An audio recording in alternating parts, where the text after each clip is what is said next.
આમંત્રિત મહેમાનો, આપ સૌને નમસ્કાર।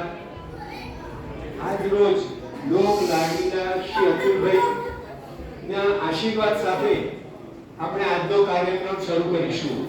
નાદુરસ્ત તબિયતને લીધે તે આવી શક્યા નથી, તો આપણે એમના આશીર્વાદ લઈ અને આજનો કાર્યક્રમ શરૂ કરીએ।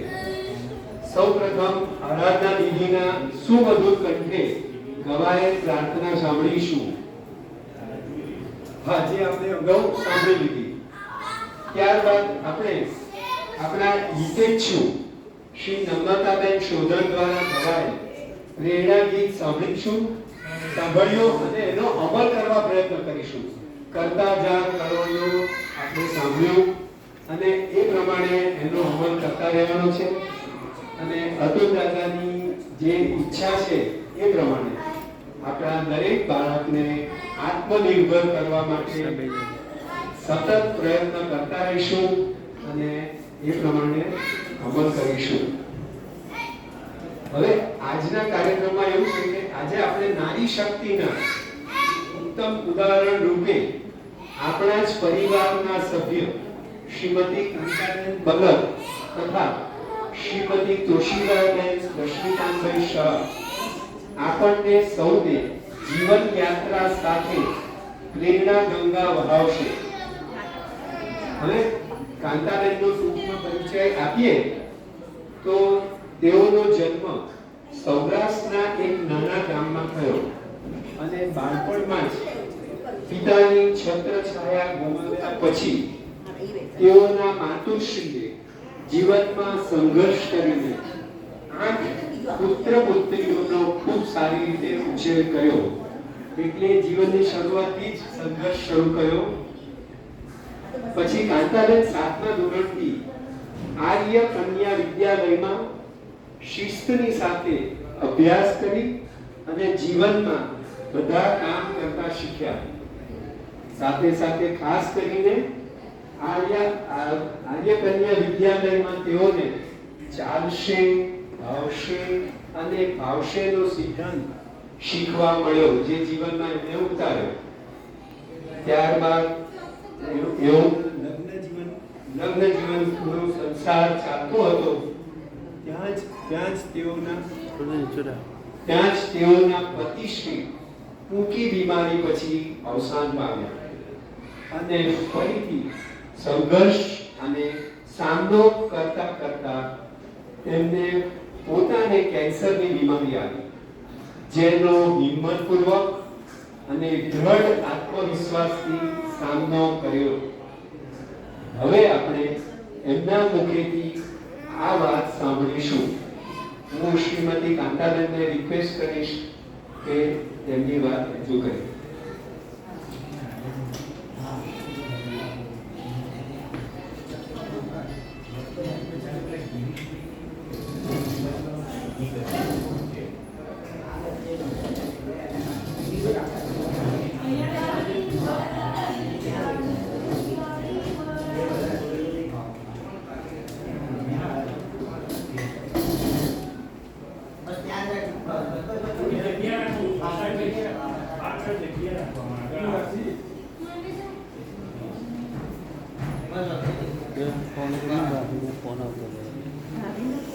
મોટા ના તો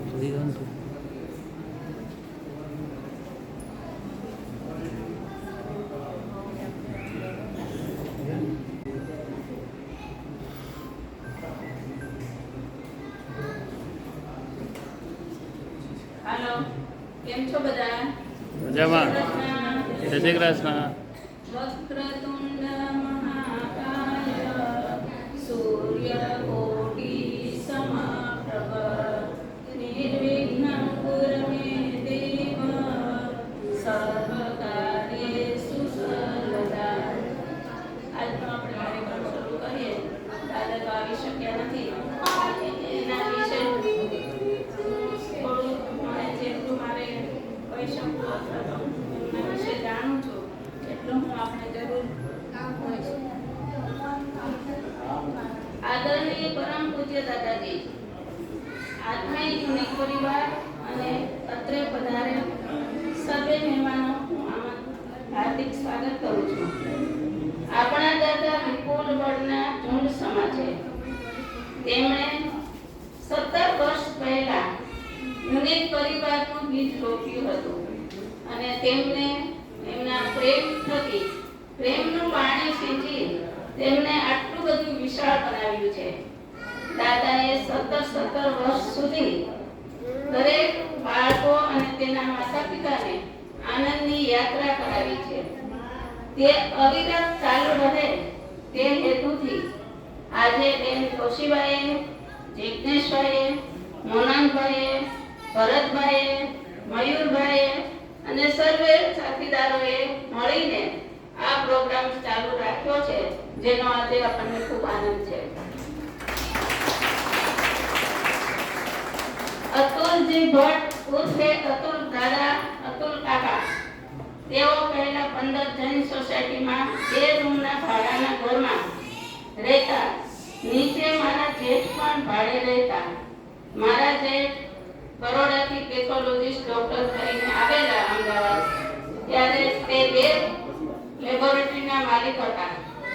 2 લેબોરેટરી ધરાવતા છતાં અડધી ઇન્કમ એને એમના ફ્રીમાં જતી, કારણ કે એ સંબંધોને સાચવવામાં અને ગરીબોને થોડું હેલ્પ થાય એવું માનવાવાળા હતા.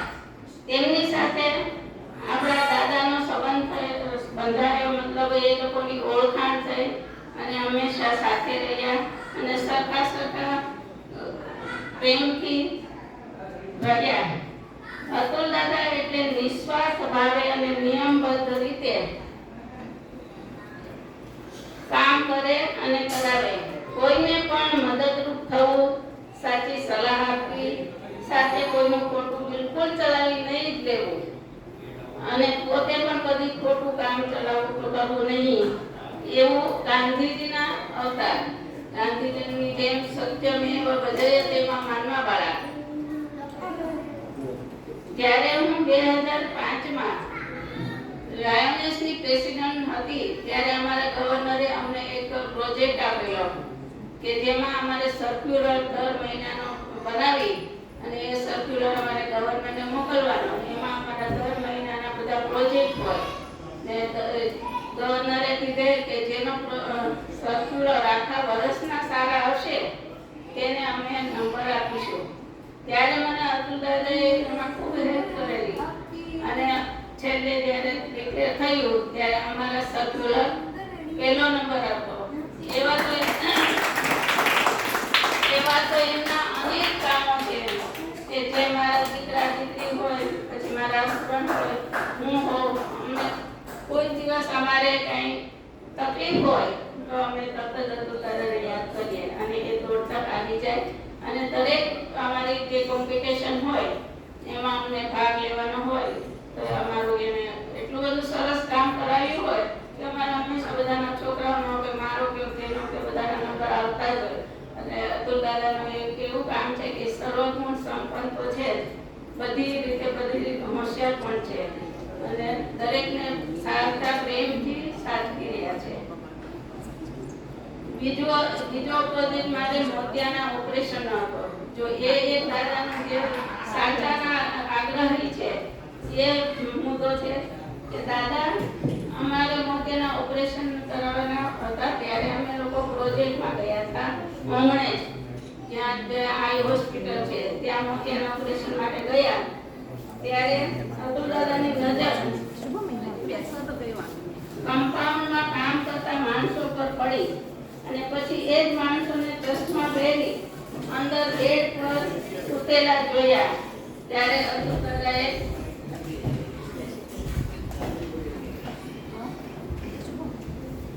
એમને પૂછ્યું કે તમારા ઓપરેશન થયેલા છે? ત્યારે એમણે કહ્યું કે અમને એવું કહેવામાં આવ્યું છે કે કોઈ પૂછે તો તમારે કહેવું કે અમારા મોતિયાના ઓપરેશન થયેલ છે. આ ખોટી વાત સાંભળીને દાદાએ ત્યાર પછીના બધા જ પ્રોગ્રામ અને ફોટો ફંક્શનમાં હાજરી આપવાનું બંધ કરી દીધું અને મેં પણ ડિસ્ટ્રિક્ટ લેવલે મારી વરણી થવાની હતી તે પણ મેં ના કહી દીધી, છોડી દીધી અને હું પણ સાચાનો હિમાયતી બની આજે હું તે કોઈ પણ જાતનું કોઈ બળજણ કર્યા વગર જીવી રહી. જય હો દાદાજી. દાદાજીએ કોઈ પણ નાનું કે મોટું કામ કરવામાં ક્યારેય પાછી પાની કરી નથી. જરૂર હોય તો પોતે જાતે મશીનરી પણ ફિટ કરી દેતા. તેઓ દરેક ફિલ્ડનું નોલેજ ધરાવે છે. મારા મિસ્ટરને ક્યારેય પણ કોઈ પણ કામમાં મદદ જોઈતી હોય તો હંમેશા મદદ કરે. ક્યારેય આળસ જેવું નામ નહીં. આલસ્યની મનુષ્યના શરીરસ્તો મહારીપુ એ સૂત્રને માનવાવાળા દાદાજી હંમેશા પોતાનું કામ પોતે તો કરે જ છે, દાદાએ પોતાનું આખું જીવન ખૂબ જ સાદગી અને સ્વાવલંબનથી વિતાવેલ છે. કોઈ દિવસ કોઈની પાસે કોઈ અપેક્ષા રાખી નથી. કર્મણી વાધિકારસ્ય મા ફલેષુ કદાચન. હંમેશા આપવાની વૃત્તિ જ રાખી છે. જે પોતાનું જીવન ખૂબ સુંદર રીતે જીવ્યા છે. જેમ કે જીવન સુંદર બનાવવું તો તુજને ગમે, ખુદ ખીલુને ખીલાવવું તો તુજને ગમે. પોતાની જાતને હંમેશા સુદામા મનના વાળા દાદાજી કુબેર ભંડારી છે. તેમની પાસે તેમના સંબંધોની દોલત એટલી વિશાળ છે કે જેટલી આપણે માનીએ કે એવી કોઈની પાસે કદાચ હોય જ ન શકે. પણ એ બધા સંબંધોને કેવી રીતે એમને સાચવવા એ પણ અત્યાર સુધી દાદા બધા સંબંધોને સાચવી રહ્યા છે. તે ખૂબ જ આનંદની વાત છે. દાદાના દિલમાં પ્રભુનો વાસ છે. તેનું હૃદય એકદમ કોમળ છે. તે જીવંત જિંદગી જીવીને સૌને જીવાડે છે. એમાં એમનું સુખ સમાયેલ છે. જેમ કે સાચું સુખ તે જીવંત જીવીને સૌને જીવાડ્યા એ એમણે પોતે જ લખેલું છે. ખૂબ જ સરસ છે. એમના યુનિક બાળકો એમનો પ્રાણ છે. દાદાની ઈચ્છા એક દરેક બાળકને આત્મનિર્ભર અને આત્મસન્માનિત કરવાની છે અને તેમણે ઘણાને આત્મનિર્ભર કરાવ્યા પણ છે. આજે આપણે બધા સાથે મળી દાદાને વિશ્વાસ અપાવીએ કે આ કામ અમે કરીને જ જમીશું. જય હિન્દ. હવે હું મારે જીવન જગમાં જો તમને આપને જણાવું તો મારો ત્યાં ખૂબ લડી મરદાની બહતો ઝાંસીવાળી રાણી થી. આ વાક્ય ઝાંસીની રાણી માટે કહેલ છે. કે ઝાંસીની રાણીએ લડીને ઝાંસી કોને લીધેલું એ પણ અમે મતલબ મેં દાદાએ ઝાંસીની રાણી સાથે સરખાવી છે મને. તો હું આપણે મેં મારા જીવનમાં દરેક વિગત પરિસ્થિતિનો સામનો કેવી રીતે કર્યો તે આજે આપને જણાવું.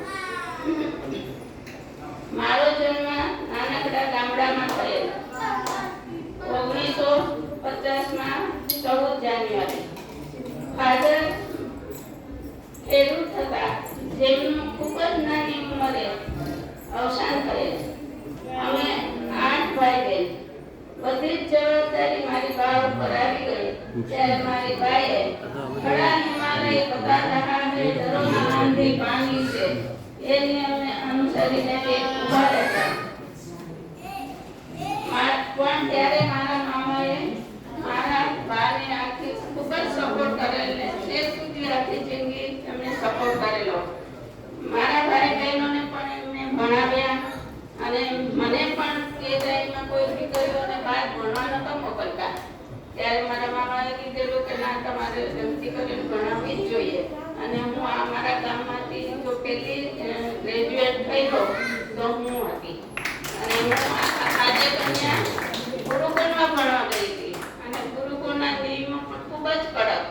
ત્યાં બધું જાતે તો એક તો કરવાનું જ હોય. 7મા ધોરણથી ગયા હોઈએ ઘરે કોઈ દિવસ એટલી બધી તકલીફો ન જ લીધી હોય કે બધું જાતે કરવાનું. છતાં ત્યાંથી જે અમને મળ્યું છે હિંમત આવી છે. બધું ફાવશે ભાવશે ગમશે ચાલશે એ બધું અમે એમાંથી શીખ્યા છીએ. અને હિંમતનો સામનો કરતા પણ ત્યાં ગુરુકુળમાંથી શીખ્યા. કસરત પણ અમને એટલી રોજે બે ટાઈમ સંધ્યા હવન થાય. કસરતમાં પણ ભાલા ડમ્બેસ તલવાર, લેઝીમ એ બધી કસરતો કરાવતા. એટલે એ કસરતો કરવાની, બધું કરવાનું, કામ કરવાનું, પછી જેમ ધીમે ધીમે મોટો થયા એમ મજા આવતી હતી. છેલ્લે તો પછી ત્યાંથી નીકળવાનું પણ મન નહોતું થતું. પણ એ બધું અમે ઘણી તકલીફ સાથે ત્યાં પણ ગુરુકુળમાં અમે અમારો ટાઈમ વિતાવ્યો છે. 1974માં મારા લગ્ન થયા. 4 વર્ષ મારા મિસ્ટરે મારા મામાની કંપનીમાં જોબ કરી. તે સમય દરમિયાન અમે જબલપુર અને માઉન્ટ આબુ ગયા. 1978માં જોબ છોડી અમે અમદાવાદ આવ્યા. ત્યારે પણ મારા જે છે અતુલ દાદાને અમારે માટે મકાન શોધવાનું કહ્યું અને નસીબ જોગે એમની સોસાયટીમાં મકાન મળ્યું. અમને ખૂબ જ સારા સંબંધી અને પડોશી મળ્યા. એમનો આખો પરિવાર ખૂબ જ માયાળુ અને મદદ કરે તેવો છે. મારા મિસ્ટર અને તેમના 2 ભાઈઓ સાથે બિઝનેસ કરતા. તેમના 2 ભાઈઓ અને પછી પહેલા રિલાયન્સમાં અને આર્મીના બધા કામ કરતા. પછી ધીમે ધીમે બધી કંપનીઓના આર્મી છે, રિલાયન્સ છે, અદાણી છે, બધી મોટી મોટી કંપનીઓના કામ કરતા હતા. અને જીવંત જિંદગી જ્યાં લઈ જાય ત્યાં આનંદથી રહેવું એ જ આપણો ધર્મ. અને એ નાતે અમે બીજે 2-3 જગ્યાએ ભાડે સેવા જતા. ત્યારે મારા છોકરાઓ નાના હતા. મારે એક દીકરી અને એક દીકરો. એ દીકરી અને દીકરાની સાથે ભણતા હોય અને ઘર વારંવાર બદલવાનું થતું હોય તો ઘણું અઘરું પડે. પણ જ્યાં ઈશ્વરની ઈચ્છા હોય ત્યાં અમારે એ તો આપણે બધાએ ઈશ્વરને જે કામ સોંપ્યું છે આપણને કરવું પડે. એટલે એ રીતે એમ માનતા કે એક બારનું બંધ થયું તો રંજ સુએનો, દ્વાર બીજું ઉજળવાનું જરા શ્રદ્ધા રાખો. એટલે એ શ્રદ્ધા સાથે અમે આગળ વધતા. અને 1990માં અમે માણેકબાગમાં અમારો બંગલો બનાવી શક્યા અને થઈને ખાસ પ્રભુ હવે તારો આભાર તે અમે અમારા ગૃહ મંદિરમાં પહોંચાડી દીધા. મારો આભાર માનો એટલો ઓછો, પણ ઈશ્વરને કદાચ એ પણ મંજૂર નહીં હોય. કામના બોજ અને ચિંતાગ્રસ્ત સ્વભાવને કારણે આકસ્મિક મારા મિસ્ટરને ડીપ વેન થ્રોમ્બોસિસ થયું. ત્યારે પણ અતુલદાએ ઘણી મદદ કરી. પૂરા 2 મહિના સુધી સ્ટર્લિંગ હોસ્પિટલમાં દાખલ કર્યા. કોઈ જ ફરક નહોતો. તેથી ભારતના નિષ્ણાત ન્યુરોસર્જન ડોક્ટર શર્માને બધા જ રિપોર્ટ બતાવવા અતુલદાદા જાતે મુંબઈ ગયેલા. ત્યારબાદ ડોક્ટરે કહ્યું કે આવા કેસને અમે 1 વીકમાં ઘરે મોકલી દઈએ. સારું થવાનું હોય તો ઈશ્વર ઘરે પણ સારું કરી દે છે. એના કહેવા પ્રમાણે અમે તમામ સગવડો સાથે ઘરે જ આઈસીયુ તૈયાર કર્યો અને ઘરે લાવવાના હતા. તે જ દિવસે ઈશ્વરે એમને એમના દરબારમાં બોલાવી લીધા. ત્યાં પણ ઈશ્વરે કદાચ કન્સ્ટ્રક્શનનું કામ કરાવવાનું બાકી રહ્યું હશે તો ત્યાં પણ એ કામ કરવા માટે મારા મિસ્ટરને બોલાવી લીધા. જિંદગીનો મોટામાં મોટો આઘાત વાવાઝોડું આવ્યું. કેમ કરવું, શું કરવું કંઈ સમજાય નહીં. અમારો માળો વિખાઈ ગયો. છતાં મનને તૈયાર કર્યું. જીવવું તો પડશે જ. ઉઠ, સામનો કર. બેસી રહેવાથી કશું જ નહીં થાય. એમ વિચારી મન મજબૂત કરી વળી રાબેતા મુજબની જિંદગી જીવવા લાગ્યા. અરે તું ગાડું મારું ક્યાં લઈ જાય હું કાંઈ ન જાણું. મારો દીકરો અને તેની વાઈફ સિવિલ એન્જિનિયર થયેલ છે. એના પપ્પાના અવસાન પછી તેઓ બંને ધંધો સંભાળતા. પપ્પાએ વારસામાં એક સારો ધંધો આપ્યો હતો, પણ 2-3 વર્ષમાં જ એ ધંધામાં ખોટ ગઈ. જે કાંઈ સહેજી ઈશ્વરે આપી હતી તે બધી પાછી લઈ લીધી. આ જિંદગીમાં બીજો ફટકો, સુનામી આવ્યો. પોતાનું ઘર છોડી ફરી ભાડે રહેવાનું શરૂ કર્યું. ભક્તને ક્યાં કિયા હસી સિતમ. છોકરાઓએ વિચાર્યું અમે અહીં ધંધો નહીં કરી સંભાળી શકીએ તો હવે અમે સેટલ થવા પરદેશ જઈએ છીએ. મારા દીકરાનો પરિવાર 2018માં કાયમ માટે ઓસ્ટ્રેલિયા ગયો. હું, મારી દીકરી, જમાઈ અને તેનો દીકરો અહીં રહ્યા. અમારો હરિયો ભર્યો સુખી સંસાર હતો ન હતો થઈ ગયો.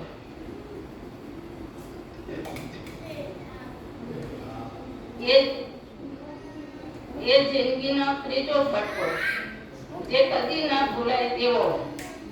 એટલી તકલીફો, એટલા સમાધાનો કરતા કરતા થાકી ગયા. કોઈ દિશા શોધતી નહોતી. જીવવું તો હતું, જીવન જીવવું સહેલું નથી. મારે મરતા પહેલા મરવું નથી. મરતા મરતા જીવવું પડે એવું જીવન મારે જીવવું નથી. આ પંક્તિને ચરિતાર્થ કરવા હિંમત ભેગી કરી જિંદગી જીવવા લાગી. પણ મારા દીકરાના ઓસ્ટ્રેલિયા ગયા પછી મારી દીકરી રુચિતા, મારા જમાઈ કિન્નર અને તેનો દીકરો વિહાન એકલા રહેવા મને ના દીધી. તેમની સાથે જ મને પણ રાખે. એમ છતાં મેં મારું ઘર આંબલીમાં પણ લીધેલું છે. ધીમે ધીમે થાળે પડતી ગઈ. મારી ગાડી પાટા પરથી ઉતરી ગયેલી. તે ફરી ધીમેથી પાટા પર ચાલવા લાગી.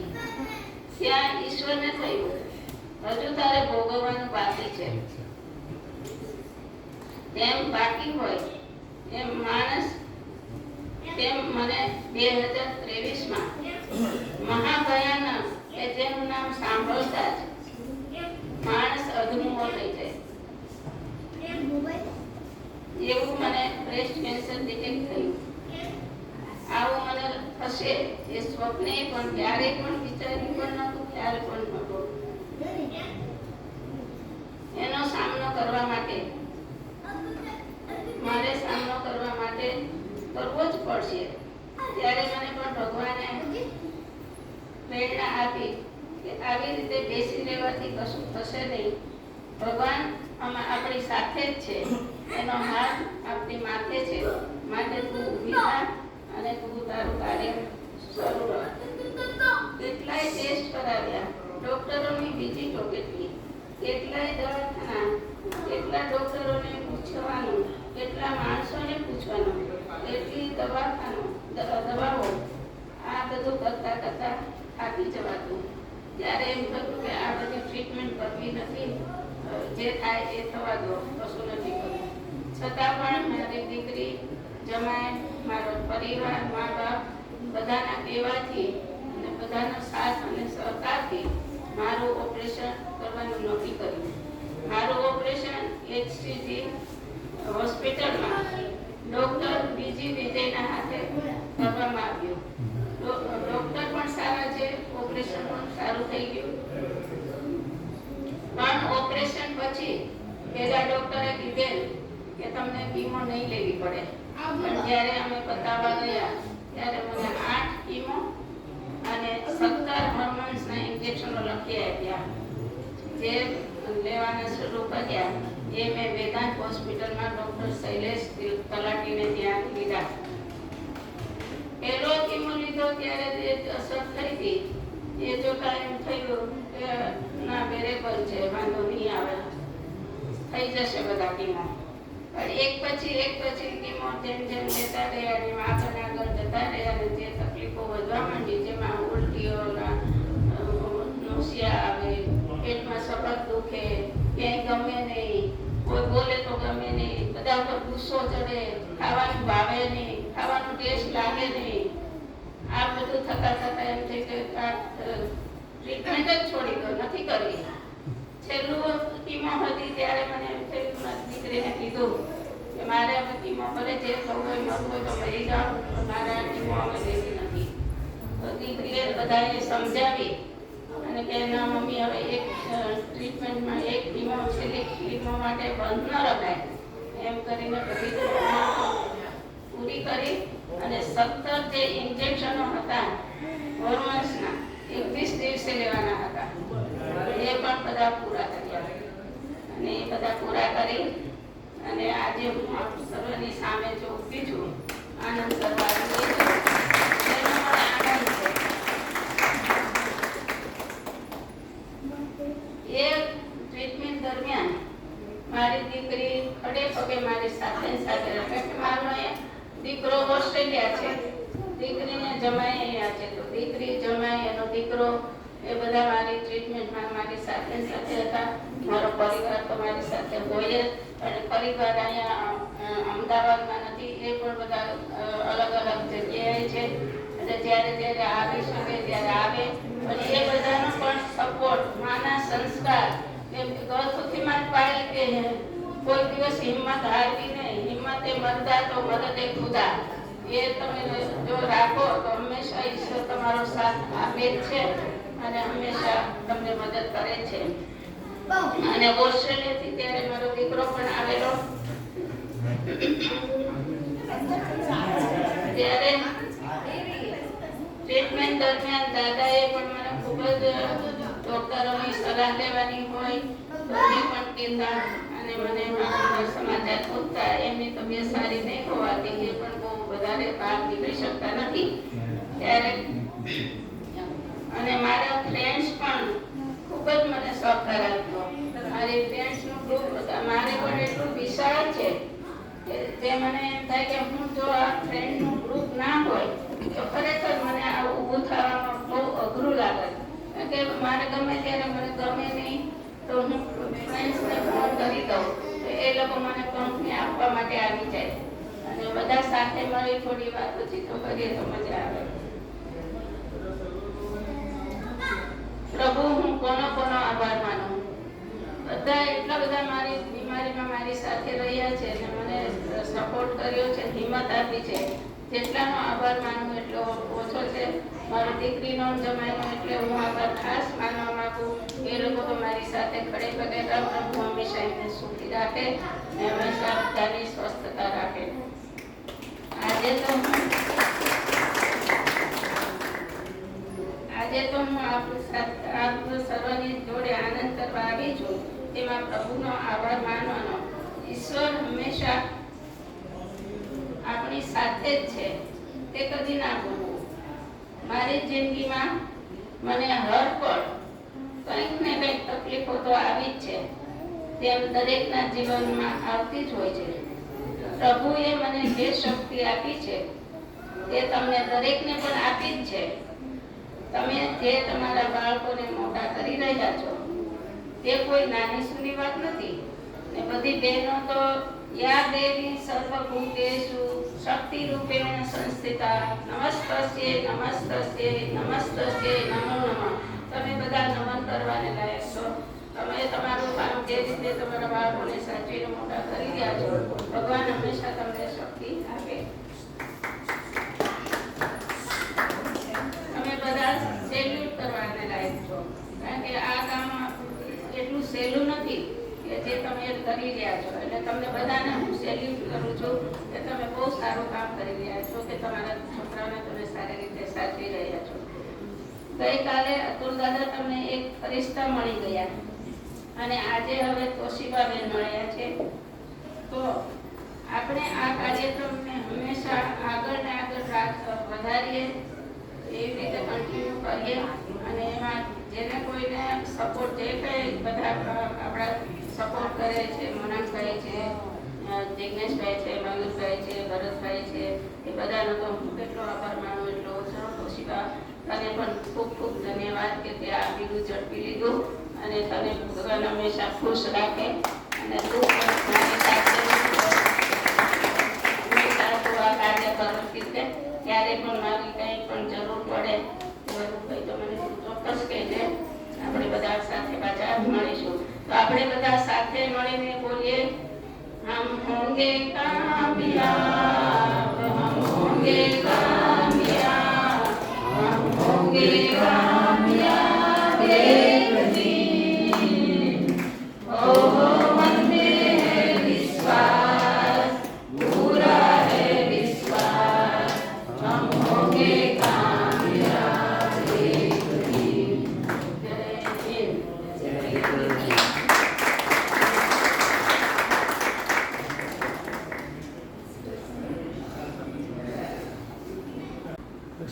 हिंद.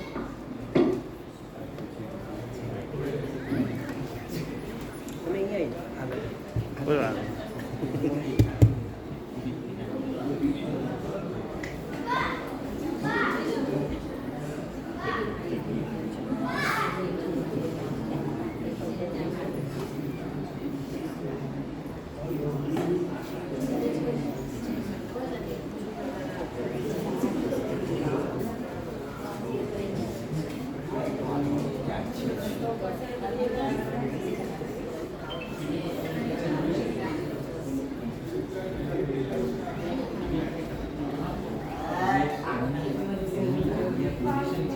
હલો, જુઓ, આપણે કાંતાબેને જીવનની જુદી જુદી પરિસ્થિતિ અને એમાં કેવી રીતે સામનો કરવો એની ખૂબ સરસ આપણને સમજણ આપી છે.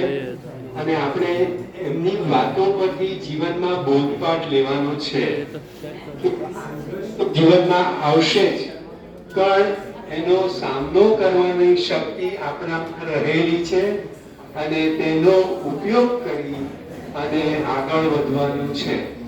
આપણે જોયું કે કેવા જુદા જુદાના સ્ટેજ ઉપરથી નાનપણથી એમણે નાના મોટા સંઘર્ષોનો સામનો કર્યો અને આજે આપણને હિંમત આપવા માટે સમય કાઢીને અહીંયા આવ્યા. એ માટે એમને ખૂબ ખૂબ આભાર. એમણે કહ્યું કે આપણે આ સિરીઝ ચાલુ રાખવી છે, પ્રોગ્રામ ચાલુ રાખવા છે, તો આપણે બધા સાથે મળીને એમને કહીએ કે ભાઈ અમે અમારા પૂરતા પ્રયત્નો કરી અને આ બાળકો માટેના કાર્યક્રમ ચાલુ રાખવા માટે તમામ પ્રયાસ એની અમે ખાતરી આપીએ છીએ. હાજી, આપણે યુવા મહિલા શ્રીમતી તોશીબાબેનનો ટૂંકમાં પરિચય જોઈએ. તેઓ ઇન્દોર શહેરમાં ભણી ગણી ફિઝિયોથેરાપિસ્ટ ડોક્ટર થયા છે. લંડનમાં શ્રીકાંતભાઈ સાથે મુલાકાત બાદ બંનેના લગ્ન થયા. અચાનક ફેબ્રુઆરી 2019માં તેઓને બ્લડ કેન્સરની બીમારી થઈ.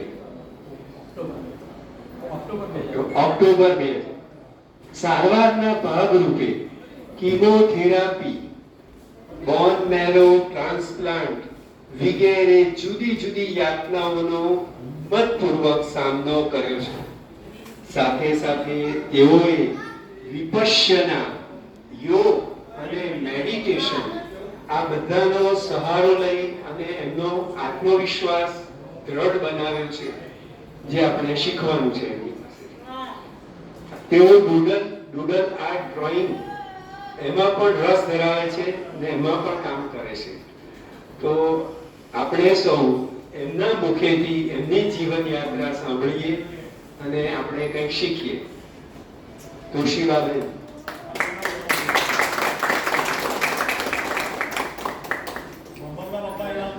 जय श्री कृष्णा एवरीवन. मैं हिंदी में ही बोल सकती हूँ. मेरे को थोड़ी गुजराती नहीं आती क्योंकि मैं इंदौर से हूँ और यहाँ पे शादी हुई इसके गुजराती थोड़ा है, लेकिन हमारे घर पे भी सब हिंदी ही बोलते हैं. तो मैं हिंदी में ही बोलूँगी. आई होप कि आपको समझ में आएगा. अच्छा, यहाँ के जितने भी लोग हैं उसमें से जो हाथ उठाइए कि जो मेरे को पहचानता है. अरे वाह, सब लोग जानते हैं मेरे को.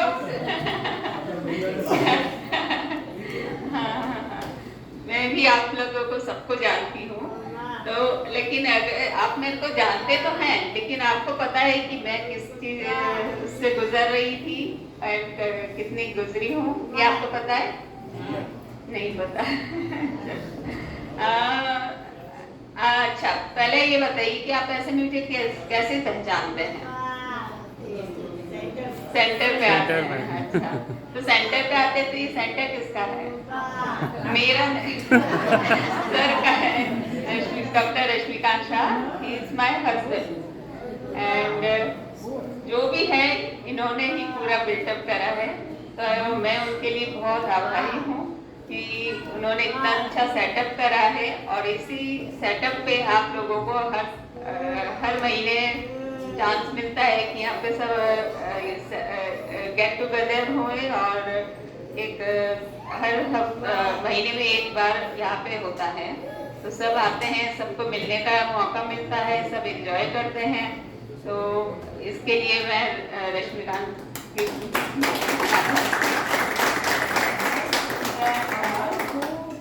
इसीलिए बनता है, इसीलिए हमारे बनता है।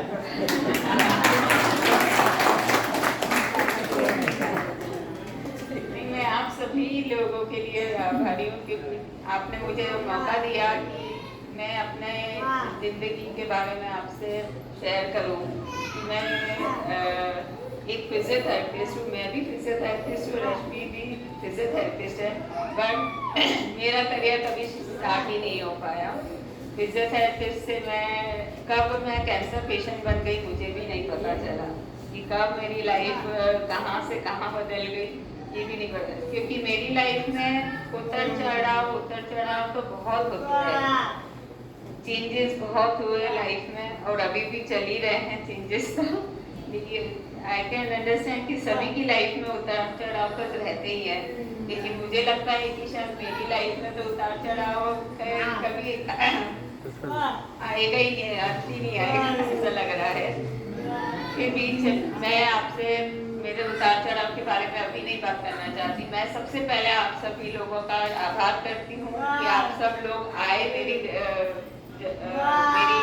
जिंदगी के बारे में सुनने के लिए आप आए हैं, तो आप लोगों का बहुत बहुत आभार है। मैं सबसे पहले आभार करती हूँ अतुल दादा का, जिन्होंने ये संस्था चालू करी थी, और ये लाइफ आई थिंक वो 17 साल से ये काम कर रहे हैं, और हमारे यहाँ क्लिनिक पे 14 साल से, हर साल से इतना उन्होंने चालू करा है, हर महीने करते थे। लेकिन आज मैं उनकी प्रेजेंस बहुत मिस कर रही हूँ कि वो आज नहीं आ पा रहे हैं, जिन्होंने ये नींव रखी है वो नहीं आ पा रहे हैं क्योंकि उनकी तबीयत ठीक नहीं है। बट मैं अतुल दादा की बहुत आभारी हूँ, भरत भाई की, मौनक भाई की, मयूर अंकल की, मौनक भाई, डॉक्टर धीरेन्द्र भाई भी, जिन्होंने वो भी सेट करते हैं, इसमें हेल्प करते हैं, लेकिन वो भी आज नहीं है प्रेजेंट। एंड और आप सब यूनिक चिल्ड्रन क्लब के परिवार को बहुत बहुत धन्यवाद आप सबका। अपना ये चालू हुआ तो, लेकिन ये भी अपना यूनिक चिल्ड्रन क्लब का भी बहुत रोलर कोस्टर राइड चली है, क्योंकि यूनिक चिल्ड्रन क्लब 3 साल बंद रहा, जब अपने सब लोग कोविड सिचुएशन से निकल रहे थे, तो 3 साल यही भी बंद हो चुका था।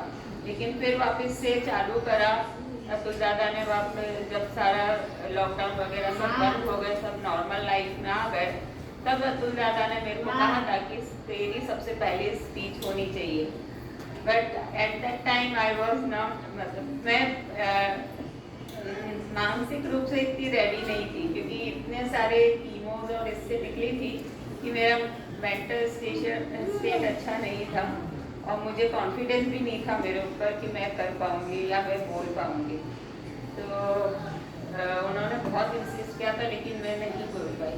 फिर उसके बाद तो चलते ही रहे थे, लेकिन मैं रेडी नहीं हो पाती।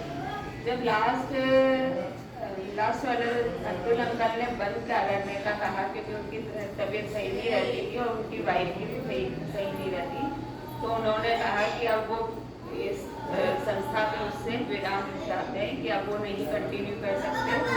तो एट दैट टाइम मेरे को ऐसा लगा कि मेरा तो चला गया, जो था कि मेरी इच्छा थी कि मैं बोलूँ इस बार, तो लेकिन वही लास्ट ऐसा था कि सबने मतलब सबके लिए बहुत दर्दनाक था कि कैसे छोड़ सकते हैं अद्भुत। फिर मैंने मयूर अंकल से बात करी तो मयूर अंकल ने कहा कि नहीं, हम सब लोग सपोर्ट करेंगे, आप चालू रखो।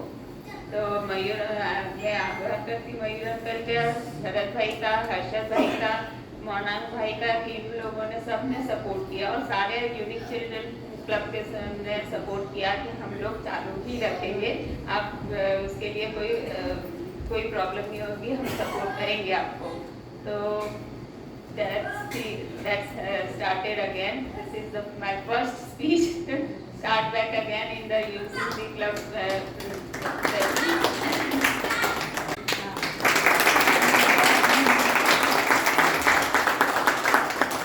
मेरा सास ससुर है,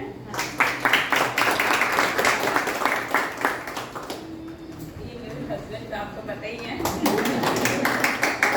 ये मेरी सिस्टर है जो बेंगलोर से आई है।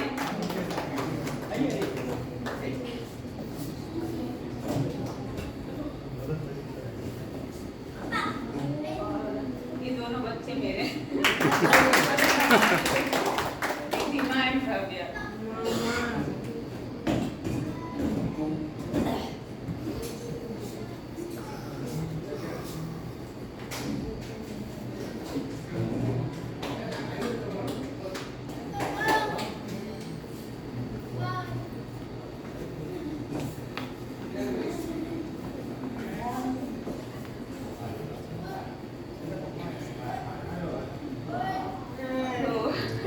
मेरी कहानी का स्टार्ट होता है कि अच्छा, मैं पहले सबसे पहले अपने आप को इंट्रोड्यूस करती हूँ कि मैं इंदौर से हूँ, मध्य प्रदेश से। मैं गुजरात में आफ्टर मैरिज ही आई हूँ, क्योंकि मैं गुजरात में शादी के बाद ही आई हूँ। अहमदाबाद में मेरी शादी हुई थी डॉक्टर रश्मिकांत शाह से। एंड ये मेरे घर में सबसे पहले मैं ही आई हूँ जो गुजरात में आई हूँ, नहीं तो हमारी फैमिली में कोई भी गुजरात में नहीं है। एंड मेरी शादी हुई 28 नवंबर 2004 में। एंड उसके बाद ही तुरंत ही विदिन 15 डेज मैं यूके चली गई थी, क्योंकि रश्मि यूके में रहते थे, तो शादी के बाद यूके चली गई थी। तो वो मेरी लाइफ में एकदम से चेंज हुआ कि क्योंकि मैंने तो 2004 में फिजियोथेरेपिस्ट कंप्लीट करी थी, उसके बाद की मेरी इंटर्नशिप बाकी थी, लेकिन उसके पहले ही हमारा एंगेजमेंट हो गया था एंड रजिस्टर्ड मैरिज भी हो गई थी 22 अप्रैल 2004 में। फिर उसके बाद 28 नवंबर को हम लोग अहमदाबाद आए और यहाँ पे हमारी शादी हुई। फिर उसके बाद 24 दिसंबर को हम लोग यूके पहुँच गए and 24 December was the Christmas eve and that was like my dream come true कि स्नो मिलेगा मेरे को first time. And that was true, क्योंकि 24 दिसंबर मॉर्निंग में मैं उठी तो फुल स्नो में था और nobody can see in the street at all, and it was like full of snow and it was very cold, chill, and but it was really good weather over there. So changes ऐसे हुए कि कहाँ से कहाँ पहुँच गए और फिर कहाँ से कहाँ फिर मैंने ट्रैवल किया, इधर से उधर कर ट्रैवल करा। उसके बाद स्ट्रगल ये रहा कि यूके में भी एकदम से सडनली आप जॉब नहीं कर सकते हैं as a physio, you have to go through. आपको अपना बार बार इंग्लिश में चली जाती हूँ, आप थोड़ा मेरे को क्षमा करना। हाँ, फिर उसके बाद हमारा चालू हुआ कि मैं थोड़ा काम करने, क्योंकि इसमें रहता है कि आपको कहीं पे जॉब चाहिए तो आपके लिए पहला वर्क एक्सपीरियंस होना चाहिए। तो वर्क एक्सपीरियंस डायरेक्ट नहीं मिलता, क्योंकि आपको पहले सबसे पहले वहाँ की यूके की ट्रांसक्रिप्ट करवाना रहता है। तो ट्रांसक्रिप्ट करवाने में टाइम लगा। इन द मीन टाइम मैं थोड़े छोटे मोटे काम करती थी वहाँ पे, कि जैसे मैंने मॉल्स में भी काम किया, फिर मैंने वॉलेंटियर वर्क करा हॉस्पिटल में, सीपी चाइल्ड के साथ में काम किया। उसके बाद मैंने वहाँ के मॉल में काम करा। उसके साथ साथ मैं फिजियोथेरेपिस्ट वॉलेंटियर करती थी, सीपी चाइल्ड के लिए मैं वॉलेंटियर काम करती थी। तो इसी तरह से मेरा सेटअप होता है कि मेरे एक्सपीरियंस है वो बनते रहे। और उसके बाद फिर मैंने लोकम फिजियोथेरेपिस्ट का जॉब लिया, तो वो बहुत अच्छा रहा मेरे लिए। तो काफ़ी टाइम तक मैंने वो काम किया। फिर उसके बाद मैंने केस मैनेजर का एक जॉब मिला मुझे वहाँ पे, तो मैंने वो काम किया। फिर उसके बाद चालू हुआ कि हमारा सडनली सेटबैक हुआ, तो वी डिसाइडेड टू नहीं, उसके बाद तो मेरे रिधिमा का बॉर्न हुआ। So she was like 2.5 years. Then we thought to go back to the India, क्योंकि हमको लगा कि इंडिया और यूके में ऐसा हो जाएगा कि हमारे बच्चे खिचड़ी हो जाएंगे, ना वो इंडियन रहेंगे ना वो ब्रिटिशर्स रहेंगे, क्योंकि वो यहाँ का कल्चर बिल्कुल अलग होता है और इंडिया का कल्चर बिल्कुल अलग होता है। तो उसमें ये होगा कि बच्चा ना इंडियन कस्टम्स को फॉलो कर पाएगा ना ब्रिटिशर्स का। तो वी थॉट कि हम इंडिया ही आ जाते हैं ताकि हमारे बच्चे हमारे संस्कृति को फॉलो करें। तो यहाँ पे चालू हुआ, तो लेकिन इसमें भी यहाँ पे भी बहुत स्ट्रगल रहा। हम पहले तो इन लॉज के पास ही रहे 1 साल तक, तो लेकिन वो बहुत दूर पड़ जाता था हमको रहना करना। और रश्मि को यहाँ पे परिमल गार्डन हमने क्लिनिक लिया, तो क्लिनिक से लेकर सीटीएम जहाँ पे हमारे इन लॉज रहते हैं वहाँ पे से ट्रैवल करना बहुत मुश्किल हो जाता था। तो हमने सोचा कि हम सेटल होते हैं कि यहीं पे कहीं पे रेंट पे ले लेते हैं। तो हमने यहाँ पे रेंट पे लिया, 1 साल यहाँ पे रहे। उस टाइम पे मेरे भव्य भी हो चुका था, यही इंडिया में भव्य बॉर्न हुआ है और रिधिमा यूके में हुई थी बॉर्न। तो इसके बाद हमारा चालू हुआ कि हम इधर से उधर ट्रैवल कर रहे हैं। हमने 3 साल में 3 घर बदल लिए थे, तो और साथ साथ में 2 बच्चे हो गए थे। तो वो मेरे लिए बहुत ड्रास्टिक चेंज था, क्योंकि कहाँ से यूके से आते हुए फिर इंडिया आ जाना, इंडिया में आते ही बेबी बॉर्न हो जाता है दूसरा, और फिर 2 बच्चों को साथ में रखना, उसके बाद अलग अलग घरों में जाना। तो ये चेंज करने में मेरी हेल्थ बहुत बिगड़ने लग गई थी। मैं एग्जॉस्ट हो जाती थी, क्योंकि दिन भर काम में बच्चों को संभालना, इधर करना, और फिर इस तरह से मैं मेरा काम बिल्कुल नहीं कर पाई एज ए फिजियोथेरेपिस्ट। मैं बच्चों में ही लगी रही थी, क्योंकि मेरे लिए यह था कि मेरे बच्चों को संभालेगा कौन। तो मैंने मेरी जिंदगी को बच्चों को मैं समर्पित कर दिया था। लेकिन इसमें साथ साथ में मेरे मन में ये भी रहता था कि मेरे पिता का ड्रीम था कि मैं डॉक्टर बनूं, और मेरा भी यही ड्रीम था कि मैं डॉक्टर बनूं। बट लाइफ में इतने उतार चढ़ाव आए कि मैं मेरा career as a physiotherapist doctor नहीं बन हो पाया। तो ये चीज़ मेरे को हमेशा गिल्ट रहती थी कि मैं डॉक्टर नहीं बन पाई हूँ, मैं काम ही नहीं कर पा रही हूँ, मैं सिर्फ बच्चों के में लगी हुई, फैमिली में लगी हुई हूँ, और मैं अपना काम नहीं कर पा रही हूँ। तो वो मेरे को हर बार गिल्ट में रहता था कि मैं क्या कर रही हूँ ये। तो धीरे धीरे फिर मेरे ये अंदर बहुत नेगेटिविटी भर गई थी कि मेरा करियर बिल्कुल बर्बाद हो रहा है, मैं कुछ नहीं कर पा रही हूँ, लेकिन मेरे को बच्चों को भी संभालना है, फैमिली को भी संभालना है।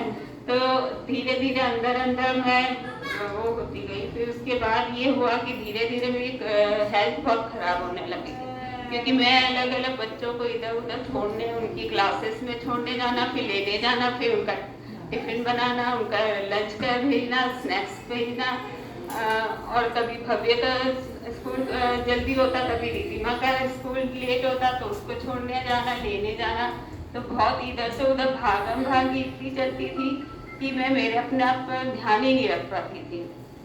हालांकि सपोर्ट सिस्टम था कि मेड वगैरह सब थे, लेकिन फिर भी अपने को सब इधर उधर मैनेज करना भी बहुत हो जाता है। पहले तो मैं 2 व्हीलर चलाती थी, 2 व्हीलर से बच्चों को लेने जाना छोड़ना ये करती थी। फिर लेकिन उसमें भागम भागी में मैं मेरी हेल्थ पे नहीं ध्यान दे पाई, और इसी में धीरे धीरे मेरे को प्रॉब्लम होनी चालू हो गई कि मेरे को धीरे धीरे हमेशा शाम को लो ग्रेड फीवर आने लगा। तो हम समझते थे कि टायर्डनेस की वजह से मुझे फीवर आ रहा है, so I just ignore it. But उसके बाद धीरे हमने डॉक्टर्स को दिखाया तो सब लोग अपने कहते कि एनीमिया है, ब्लड टेस्ट कराया था, हीमोग्लोबिन कम है, उसकी वजह से हो रहा है, आप उसकी वजह से टायर्ड हो जाते हो। फिर पता चला, वो कहते हैं टेस्ट करने पे पता चला कि मेरे को डॉक्टर्स ने इन्फेक्शन स्पेशलिस्ट को दिखाया तो उन्होंने कहा ब्रूसेलोसिस है। कहते हैं brucellosis happen with like cow milk if you haven't boiled it and have it. But मैंने कहा मैं तो कभी कच्चा मिल्क तो पीती नहीं, तो मुझे ब्रूसेलोसिस कैसे हो सकता है, और हमको पहले कभी हुआ ही नहीं है, ये चीज़ तो हमारे पे कैसे आ गई। फिर भी उन्होंने डॉक्टर्स ने एंटीबायोटिक्स दी तो मैं वही लेती रही, उससे थोड़े टाइम ठीक रहा, लेकिन वापस से वही चीज़ें चालू हो गई कि मेरे को लो ग्रेड फीवर आ रहा है, और मेरा वेट लॉस भी होने लग गया था, एपेटाइट भी पुअर होने लग गई थी।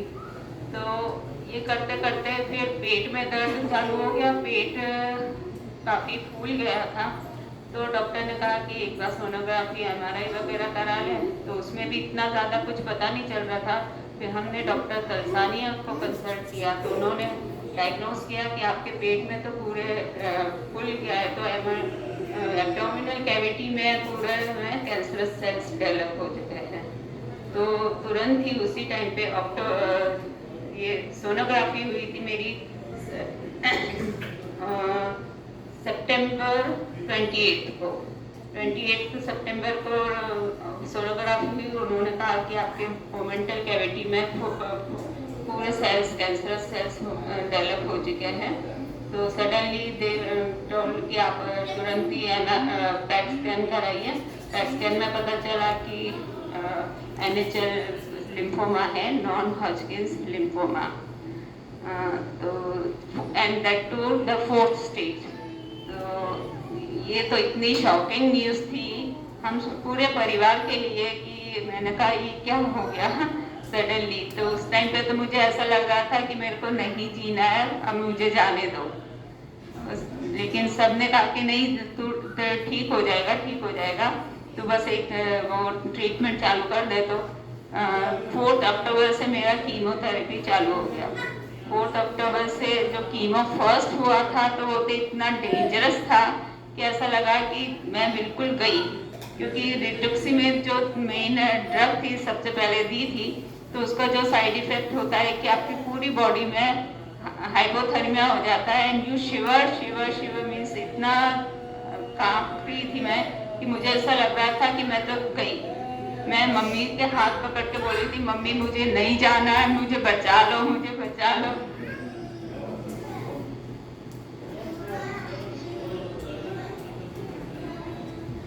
मैं मरना नहीं चाहती हूँ, मेरे को बचा लो करती थी। फिर डॉक्टर ने इंजेक्शन दिया तब जाके मैं सेव हुई, लेकिन हाँ उसके बाद भी मेरे चलते ही रहे थे। तो इसके साइड इफेक्ट्स तो कीमो के बहुत ज़्यादा ही होते हैं, वो मैं सहन करती रही थी। बहुत डिफिकल्ट था, बहुत यानी बहुत ही डिफिकल्ट चैलेंजेस थे, लेकिन हाँ सपोर्ट सिस्टम इतना स्ट्रॉन्ग था कि मेरे को डॉक्टर्स का सपोर्ट भी बहुत अच्छा था और फैमिली का सपोर्ट भी बहुत अच्छा था। तो मैं इस जर्नी से ओवरकम कर पाई।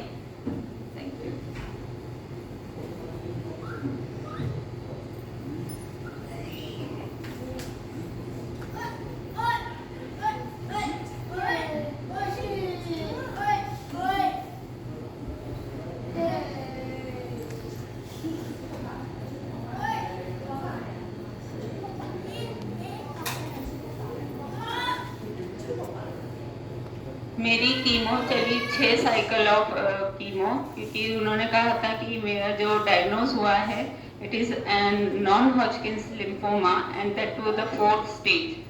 एंड 4th स्टेज पे हुआ था डायग्नोज, तो डॉक्टर ने कहा कि आपको एग्रेसिव कीमोथेरेपी देनी पड़ेगी। तो एग्रेसिव कीमोथेरेपी के साइड इफ़ेक्ट्स भी फिर इतने ही एग्रेसिव होते हैं कि ऐसा लगता है कि मैं ट्रीटमेंट से कैंसर से फाइट कर रही हूँ कि ट्रीटमेंट से फाइट कर रही हूँ। एट दी एंड तो ऐसा ही लग रहा था कि मैं अभी छोड़ देती, मेरे को कोई ट्रीटमेंट नहीं चाहिए, मेरे को जाने दो ये इतना। लेकिन फिर भी भगवान की दया से और सबके सपोर्ट से मैं ओवरकम तो हुई। इसमें ये भी रहा कि फर्स्ट कीमो में ही मेरे बाल चले गए थे, तो that was heart broken for me. I couldn't tolerate कि मेरे बाल चले गए। इतनी अच्छे से रखती थी, बालों के केयर रखती थी और वो ही चले गए। तो उस टाइम पे तो मैं बहुत रोई थी, लेकिन उसके बाद मन में ले लिया कि ठीक है, हो गया सो हो गया, बाल चले गए तो फिर आ भी जाएंगे वापस से। सब लोग कहते थे आ जाएंगे अच्छे आएंगे बल्कि, तो फिर मैंने कहा ठीक है, अच्छा है, हो जाएगा तो मेरा काम वापस से आ जाएंगे बाल। उससे फिर इसमें ये भी है कि मैं कोविड को भी धन्यवाद दूंगी, क्योंकि कोविड के टाइम पे ऐसा हुआ कि लॉकडाउन हो गया। तो लॉकडाउन हो गया तो सब बच्चे भी घर पे है, सब फैमिली घर पे है, किसी को कहीं भागने की जरूरत ही नहीं है। तो सबका सपोर्ट सिस्टम घर पे ही था, हमको भी इधर उधर कहीं भागना नहीं था कि बच्चों का वो करना है, तो किसी को प्रॉब्लम नहीं हुई। कोविड टाइम पे हम सब लोग साथ में थे, तो सब पूरा परिवार एंजॉय कर रहा था एक्चुअल में, तो ये चीज़ हुई। तो फर्स्ट लॉकडाउन में ये मैंने तो मीन्स अपने ये कोविड कीमोथेरेपी का फिर मैंने कहा कि बहुत अच्छे से हो गया। 6 साइकिल मेरी कंप्लीट हुई 9 महीने में। फिर 9 महीने के बाद मैं कोविड टाइम पे तो घर पे ही हम बहुत योगा करते थे। मैं एक ही बार में 21 सूर्य नमस्कार पूरे कर पाती थी विदिन 40 मिनट्स। तो मुझे भी ऐसा लगा कि मैंने कहाँ से इतना वो आ गया मेरे अंदर स्ट्रेंथ। और उस टाइम पे ऐसा हुआ गया था कि बस अब ये मेरा चला गया है कैंसर, अब मुझे मेरी फिजिकल हेल्थ पे ज़्यादा ध्यान देना है, तो मैं ये सब करने लग गई थी। लेकिन शायद भगवान को और ये भी नहीं मंजूर था, तो विदिन 5 मंथ्स मुझे वापस से रिकवर हो गया, रिलैक्स हो गया कैंसर। और अब की बार ये हो रहा था कि मुझे पीठ में बहुत दर्द होने लग गया था, तो वो पेन किलर्स वगैरह लेती थी, लेकिन उससे कुछ रिलीफ नहीं मिल रहा था। तो डॉक्टर ने कहा कि एक बार वापस से MRI करा लो। MRI में पता चला कि मेरे थोरेसिक बोन में वापस से कुछ कैंसर सेल्स डेवलप हो चुके हैं। पैट स्कैन में कहा कि हाँ छोटा सा स्मॉल हुआ है डेवलप। तो डॉक्टर ने कहा कि आपको अब तो लास्ट ऑप्शन है कि बोन मैरो ट्रांसप्लांट कराना पड़ेगा। मैंने कहा छोटा सा कैंसर सेल क्या है, तो इसको तो डायरेक्ट आप रेडिएशन से मार दीजिए, मेरे को क्यों वापस आप उसमें डाल रहे हैं बोन मैरो ट्रांसप्लांट, वो जिसमें बहुत ही एग्रेसिव कीमो ट्रीटमेंट होती है। तो लेकिन डॉक्टर ने कहा कि तुम्हारे जो क्योंकि आपका 4th स्टेज का था और अभी विदिन 6 मंथ्स में ही आ गया है आपको, तो इसके लिए तो सबसे लास्ट ऑप्शन यही बचता है कि बोन मैरो ट्रांसप्लांट कराना पड़ेगा। और जबकि मेरे को बोन मैरो में कभी भी ये नहीं हुआ था, तो it was a blessing as well. बाकी सब जगह हुआ लेकिन बोन मैरो में नहीं हुआ था, तो ये वो इधर उधर नहीं फैल सकता था, लेकिन still it spread to the my spine, it also spread to my brain as well. So doctor ने कहा कि आपको बोन मैरो कराना ही पड़ेगा। बोन मैरो कराने के लिए हमने काफ़ी सर्च किया कि कहाँ पे सबसे बेस्ट होता है। यहाँ पे भी अहमदाबाद में भी था ऑप्शन, लेकिन हम ऑनलाइन सर्च किया, कुछ एक लोगों से बातें करी तो पता चला कि CMC वेलोर जहाँ पे सबसे पहले स्टार्ट हुआ था वहाँ पे सबसे बेस्ट होता है। तो हम लोग CMC वेलोर में आ गए थे। उस टाइम पे सेकंड लॉकडाउन चालू ही होने वाला था, लेकिन हम जनवरी 2020 में हम लोग वेलोर आ गए थे। तो वेलोर में हमने पहले यहाँ से अहमदाबाद से 3 कीमो साइकिल्स लेके हम लोग वेलोर में आ गए थे। तो वेलोन में स्टार्ट हुआ तो उन्होंने भी कहा कि पहले बोन में सारी टेस्ट वगैरह करवाए, फिर उन्होंने बोन मैरो के लिए पहले कहा कि आपने सेल्स हार्वेस्ट करने के लिए करना पड़ेगा। तो हार्वेस्टिंग कर रहे थे तो मेरे सेल्स आ ही नहीं रहे थे, जो अपने वापस से कर सकते हैं वो नहीं आ रहे थे। तो डॉक्टर ने कहा कि आपने इतनी सारी कीमोज ली है तो उसकी वजह से आपका बोन मैरो बिल्कुल सप्रेस हो चुका है। तो सप्रेस हो रहा है तो वो इतने सेल्स बना नहीं पा रहा है। तो वो मुझे ग्रोथ फैक्टर इंजेक्शन देते थे every day, and every day morning and evening मेरे को ब्लड टेस्ट वगैरह कराने रहता था। तो for 2 months it was going on continuous. मेरे को डेली ब्लड टेस्ट के लिए जाना पड़ता था, कंटिन्यूस मेरे को ग्रोथ फैक्टर इंजेक्शन लगाने के लिए जाना पड़ता था। उसके बाद भी ये रहा कि मेरा हार्वेस्ट करने गए तो मेरा इतने ज़्यादा बढ़ नहीं रहे थे। फिर डॉक्टर ने कहा कि आपके इनफ सेल्स नहीं आ रहे हैं कि हम ट्रांसप्लांट कर वापस सकें। तो हमने कहा कि अब इसका क्या कर सकते हैं, ग्रोथ फैक्टर कैसे मेरे काम करे और कैसे मेरे सेल्स बढ़े। तो डॉक्टर ने कहा कि आप ऐसा करिए कि अपने फैमिली को बुला लीजिए यहाँ पे, इसका भी इफेक्ट हो सकता है कि आप खुश होंगे तो शायद आपके बढ़ जाए। तो वो बात तो बिल्कुल सही थी। डॉक्टर विक्रम थे वहाँ के हीमेटोलॉजिस्ट, तो उन्होंने कहा कि आप अपनी फैमिली को बुला लीजिए, and that was absolutely truth. कि फिर हमने हमारी पूरी फैमिली को बुला लिया, मेरे बच्चे आ गए, मेरे पेरेंट्स आ गए, मेरा ब्रदर एंड उसकी वाइफ और बच्चा भी आ गया। तो हम सब साथ में मिलकर रहने लगे थे। तो मैं इतनी खुश हो गई थी मेरे बच्चों को देख के कि वो टाइम ऐसा भी था कि कोविड था तो बच्चे आ भी सके, नहीं तो नहीं आ पाते। तो मतलब मेरी हैप्पीनेस की वजह से मेरी नेगेटिविटी चली गई, and within a week मेरा सारे काउंट्स नॉर्मल आ गए। तो इट वाज लाइक मैजिक। तब जब हैप्पी होते हैं तो अपना बॉडी भी उसी तरह से रिएक्ट करती है, और जब अनहैप्पीनेस होती है तो बॉडी उसी तरह से इफेक्ट करती है।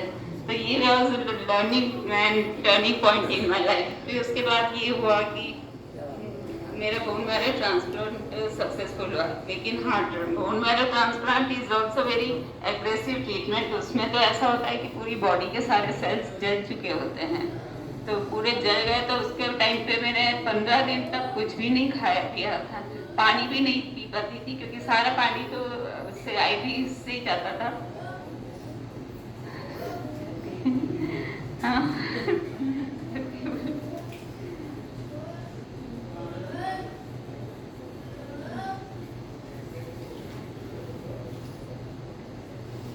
For 21 days I was hospitalized and in the isolation ward, जिसमें और कोई भी नहीं आ सकता है except my husband, and he is also not allowed to go out, क्योंकि इन्फेक्शन होने के चांसेस बहुत रहते हैं, क्योंकि 0 काउंट हो जाता है आपका, WBC बिल्कुल भी नहीं रहता, 0 काउंट हो जाता है, तो इन्फेक्शन होने के चांसेस रहते हैं। तो किसी को भी अलाउड नहीं था। खाने का भी आप वहाँ का बाहर का नहीं मंगा सकते, घर का ही मंगा सकते। लेकिन जो कीमो ली थी उससे मेरे अंदर के स्टमक में बहुत सारे अल्सर्स हो गए थे, तो मैं कुछ भी नहीं खा पी सकती थी, क्योंकि कुछ भी खाएंगी तो पूरा बर्न होता है, तो बहुत जलन होती है, दर्द होता है, ये सब हुआ था। लेकिन उससे भी ओवरकम करा जैसे तैसे करा। लेकिन हाँ, ये रहा कि उसी टाइम पे लॉकडाउन वापस से चालू हो गया, सेकंड राउंड। तो डॉक्टर ने कहा कि आप यहाँ से 21 डेज पे डिस्चार्ज हो जाइए। हम लोगों ने डिस्चार्ज ले लिया, और उसके बाद विद इन 7 डेज हम रिटर्न बैक हो गए टू अहमदाबाद। फटाफट हमने सब हमारा पैकेज जा रहे। हमारे पास उस टाइम पे ये अच्छा था कि सुधीर भाई जो हमारे केयर टेकर थे वो भी आ गए थे हमारे साथ में रहने, तो उनका सपोर्ट बहुत अच्छा रहा था। मैं उनके लिए भी आभारी कर रही हूँ। फिर इसके बाद life come back to the normal, मैं सब काम करने लगी। I tried to come back to the clinic again. I started, मैंने मैनेजमेंट रोल कर दिया, उसको मैनेजमेंट रोल का करने लगी थी मैंने फिर यहाँ क्लिनिक में आके, वो भी अच्छा चल रहा था। और हमने फिर सेकंड यहाँ का जो बाजू में जो हमने लिया है उस टाइम पे ले लिया था, तो उसका जो कंस्ट्रक्शन का काम था वो सब मैं देखने लगी थी। उस टाइम पे रश्मि को भी एक बार कोविड हो गया था, तो फिर मैं आके यहाँ पे मैनेजमेंट का देखती थी कि किस तरह से हो रहा है, क्या कंस्ट्रक्शन में क्या कराने का है ये सब, तो वो भी काम अच्छा रहा था। लेकिन फिर उसके बाद यही हुआ कि सेटबैक वापस अगेन मेरे को प्रॉब्लम होने लगी कि मेरे को कुछ याद नहीं रह रहा है, या मैं बोल के चल रही हूँ और सुन क्या रही हूँ क्या। जैसे वैसे अभी टाइम देख रही हूँ तो मैं अभी 11 बज रहा है तो मैं बोल रही हूँ कि भैया भाभी तो 2 बज गए तू अभी तक उठा नहीं है। तो मेरे भाभी कहता कि क्या क्या मैं उठा नहीं, मैं तो उठ गया हूँ, लेकिन आप टाइम क्या बोल रहे हो। मैं टाइम बोल तो रही हूँ 2 बज गए। तो वो बोलता है भाभी मम्मा अभी तो 11 ही बज गए, आप कैसे कह रहे हो 2 बज गए। तो 10 ईयर रियलाइज कि मैं बोल क्या रही हूँ, मैं ऐसा क्यों हो रहा है। तो हमने फिर कहा डॉक्टर को दिखाते हैं, तो डॉक्टर चुड़गर को दिखाया तो डॉक्टर ने सीधे बोला कि आप MRI कराइए ब्रेन।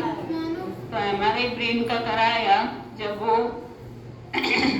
पूरा 1-1.5 घंटा चला था and it was like so much painful for me, क्योंकि it was 1.5 hour I was in the MRI room and it is chilled, fully chilled and I was shivering कि बस इतना हो रहा है, मेरे को बंद कर दो, यहाँ से हटाओ, मेरे को बाहर ले जाओ, मैं नहीं झेल सकती। मैंने इतनी बार सारे नर्सेज इनको बोला कि आप MRI से मेरे को बाहर निकालो, मैं नहीं यहाँ पे रह पा रही हूँ। तो बोले नहीं ये आपको करवाना ही पड़ेगा। और फिर MRI से मैं बाहर निकली तो मैं इतनी रश्मि पे करके बोली कि रश्मि मैं नहीं जीना चाहती, मुझे यार मेरे को अब अपनी लाइफ जीनी है, जितनी बची है मेरे को हंसी खुशी रहने दो। मैं अब मुझे ऐसे नहीं जीना है, मेरे को इतने सारे ट्रीटमेंट नहीं करवाने, इतने स्कैन्स नहीं करवाने, इन्वेस्टिगेशंस इतने हाइपर है, ये सब नहीं करवाना।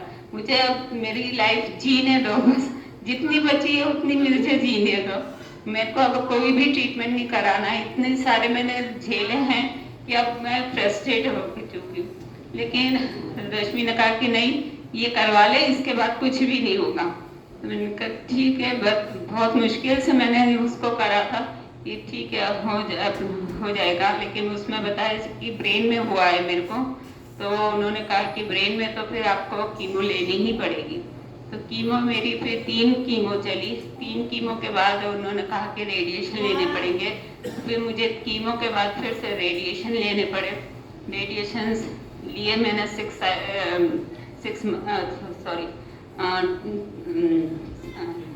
3 मंथ्स के लिए मुझे रेडिएशन लेने पड़े। उसके बाद तो ठीक है मैं रिकवर हुई, लेकिन हाँ उसके बाद भी मेरी अभी भी एंटी कैंसर ड्रग्स चल रही है और एवरी मंथ रिटुक्सिमेब इंजेक्शन चढ़ता है मेरे को। और उसकी वो इम्यूनोसप्रेसेंट ड्रग है, इम्यूनोसप्रेसेंट ड्रग होता है तो उसकी वजह से इन्फेक्शन होने के चांसेस बहुत होते हैं। तो इन्फेक्शंस तो होते ही हैं कभी कभार, लेकिन उसके सपोर्ट में IVIG चढ़ाना पड़ता है, तो मैं हर महीने चढ़ाती हूँ जिससे मेरी इम्यूनिटी बनी रहे और मैं काम कर सकूँ। हालांकि ये सब चल रहा है, अभी भी चल रहा है, लेकिन हाँ I am keeping my faith कि मैं इस चीज़ों से बाहर आ सकूँगी। अभी ये थी मेरी जर्नी थ्रू कैंसर, बट अब कैंसर से बाहर निकलना है मुझे। अब कैंसर से लड़ना भी नहीं है, उसको जो है वो उसको एक्सेप्ट करना है। जो है जितना है, जितनी मेरी लाइफ बची है मेरे को उसको अच्छे से जीना है, चाहे कुछ भी होते रहे, लेकिन मुझे अभी जीना है। जितना बचा है मेरे को जीने का है, इच्छा है और मैं जीऊंगी। और फाइट तो करनी ही पड़ती है, हर किसी को फाइट करनी पड़ती है। मैंने भी बहुत लड़ा है, लेकिन हाँ इस सब चीज़ में मेरे को बहुत सारी लर्निंग्स हुई हैं जो मैंने कभी सोची नहीं थी कि ये सब चीज़ें होती हैं। और इसमें ये भी मेरे को हेल्प हुई विपाशना से। विपाशना से मेरे को बहुत ही ज़्यादा हेल्प हुई, क्योंकि मैंने बहुत सारे मेडिटेशंस वगैरह भी करे, योगा भी करा, लेकिन योगा भी करती थी मैं बहुत, और मेडिटेशंस वगैरह भी मैंने करे, आर्ट ऑफ लिविंग के ये सब मेडिटेशन ये करे। लेकिन जो विपासना का इफेक्ट हुआ वो मुझे नहीं लगा कि किसी और ने हेल्प किया हो, क्योंकि विपासना ऐसी टेक्निक है जिसमें आपको लगता है, आपको चांस मिलता है कि आप अपने अंदर झांकें। अंदर जो झांक के देखते हैं तो अपने रियलाइज होता है कि हमने कहाँ कहाँ मिस्टेक्स किए, या हमारी लाइफ में क्या क्या अच्छा था, किस किस ने सपोर्ट किया है। पूरा आपका है ना पास्ट प्रेजेंट सब कुछ रिकॉल हो जाता है, आपकी हिस्ट्री और आपका पूरा जीवन आपके सामने आ जाता है, क्योंकि इसमें आपको पता चलता है कि आप कहाँ पे थे, कहाँ से कहाँ आ गए हैं, और क्या क्या हुआ आपकी लाइफ में। क्योंकि इसमें क्या है, आप किसी से बात नहीं कर सकते, आपके पास कोई फोन नहीं होगा, तो you have to just stay, just means आपको कोई बात नहीं करनी है, एकदम मौन व्रत रखना है, और बस अपने आप पे ही, आपके सांसों पे ध्यान देना है, और अपने अंदर क्या क्या चल रहा है आपको पता चलेगा कि अंदर अंदर क्या। क्योंकि हम लोग क्या है, अपनी बिजी लाइफ में इतने रहते हैं कि हमको पता ही नहीं है कि हम सांसें ले रहे हैं, और हमारी सांसों में क्या क्या चेंजेस आते हैं। जैसे जैसे हम, अगर हमको कोई गुस्सा आ रहा है तो हमारी सांसें कैसी हो जाती हैं, या हम दुखी हो रहे हैं तब हमारी सांसें कैसी रहती हैं, हमारे शरीर में क्या होता है, ये हमको रियलाइज ही नहीं होता है, और जबकि ये सारी चीजें हमारे अंदर चली रही रहती हैं। तो विपासना में ये सिखाया गया है कि अंदर से आप अपने अंदर झांकना है, और जो शक्ति है वो सिर्फ अपने ही अंदर है, अपने अंदर ही झांकना है, और अपने अंदर से बाहर निकालना है कि कहाँ कहाँ आपने वो करा है। और कोई भी चीज हो आपके साथ में तो उसमें ये सीखा कि आपको रिएक्ट करना बंद करना है। कोई चीज हो रही है आपके सामने तो उसका आप रिएक्ट नहीं करेंगे तो ऑटोमेटिक आप उसको निगलेक्ट कर चुके रहते हो, तो वो फिर वहां से चला जाएगा। अगर आपने उस पर रिएक्ट करा तो it will come back again, क्योंकि every action has an reaction. ये जो लॉ है वो बिल्कुल इस पे सेट करता है अपनी सिचुएशंस पे, कि आपने अगर कोई चीज, किसी ने गुस्सा किया और आपने वापस से उसी गुस्सा कर दिया, आपने रिएक्ट कर दिया, तो वो वापस से आपके पास आएगा ही आएगा। और जहाँ पे आपने रिएक्ट करना बंद कर दिया तो वो वहीं से न्यूट्रलाइज हो जाता है, तो आगे वो कोई चीज़ बढ़ेगी ही नहीं। ये चीज़ ये मैंने बहुत अच्छे से लर्न किया। And also I have learn कि forgive the people। फॉरगिवनेस कर देते हैं तो वो हमारे मन से जो हमको किसी पे घृणा हो रही है, किसी पे गुस्सा आ रहा है, तो हम क्या कर रहे हैं, हम अपने आप को ही जला रहे हैं। तो हमें अपने गुस्से पे काबू करना है, किसी के इसमें ईर्ष्या नहीं करनी है। जब ये सब नहीं करते हैं तो वो हम उसको लेट गो कर देते हैं। लेट गो यानी इसको बिल्कुल भूल जाएंगे तो वो चीज़ आपके पास ऊपर आएगी ही नहीं आएगी। ये चीज़ लर्न की मैंने।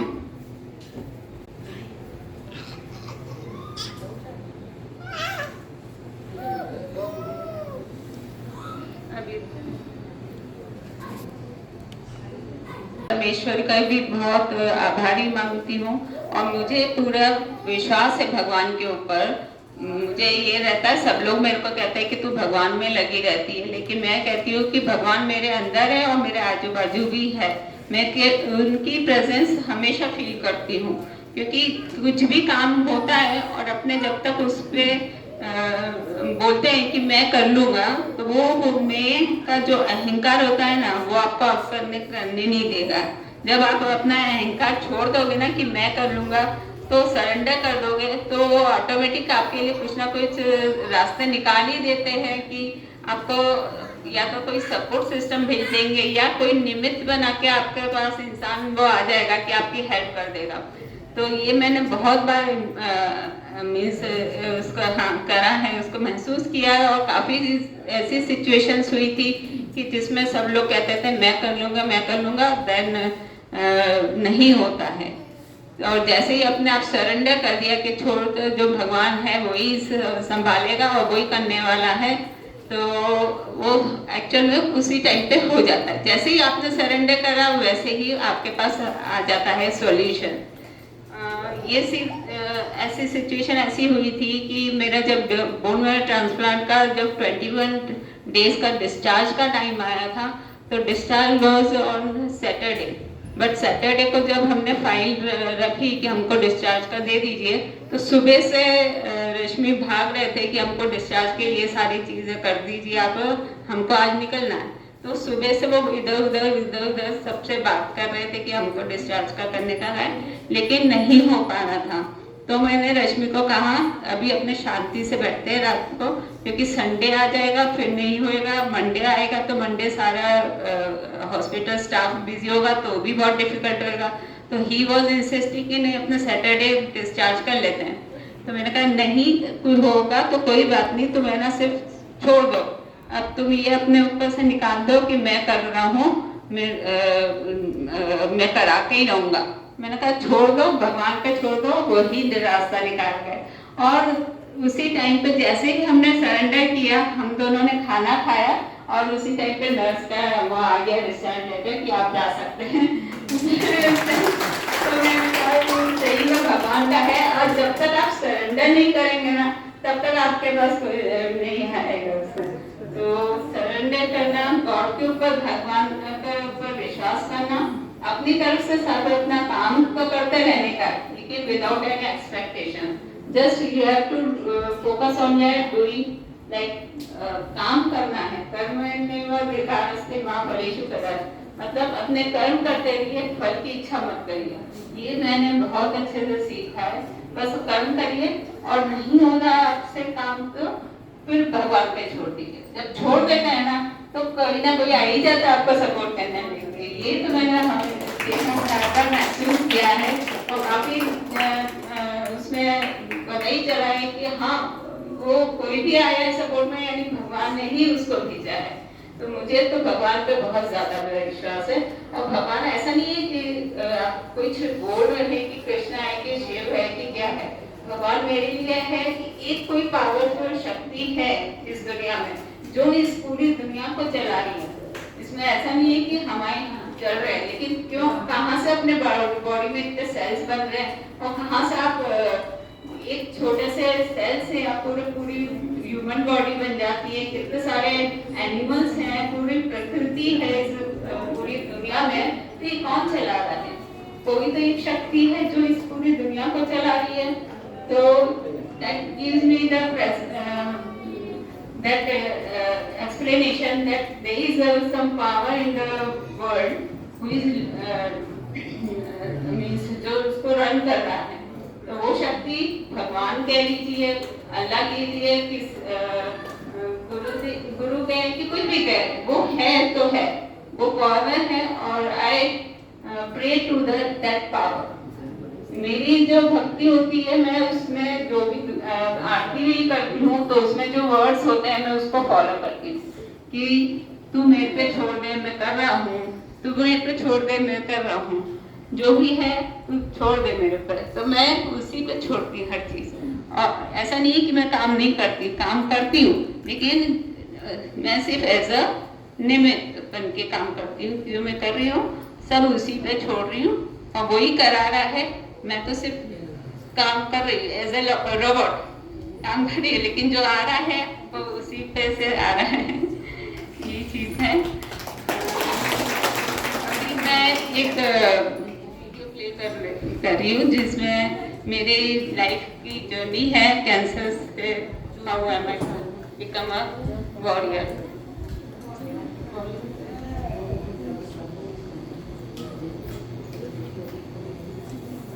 ये पूरी स्लाइड बनाने में मेरी सिस्टर अमिता ने बहुत हेल्प करी है, पूरी उसी ने बनाई है। ये मेरी पहले की पिक्चर है जो मैं लिखती थी। हाँ पर टीवी देखे छे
ये जो पेंटिंग बनाई है उस पर पॉज कर सकते हैं?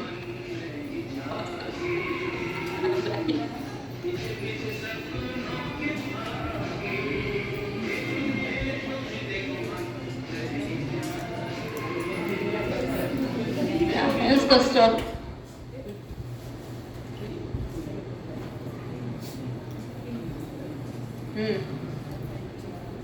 ये जो मैंने बनाई वापस से ले लूं।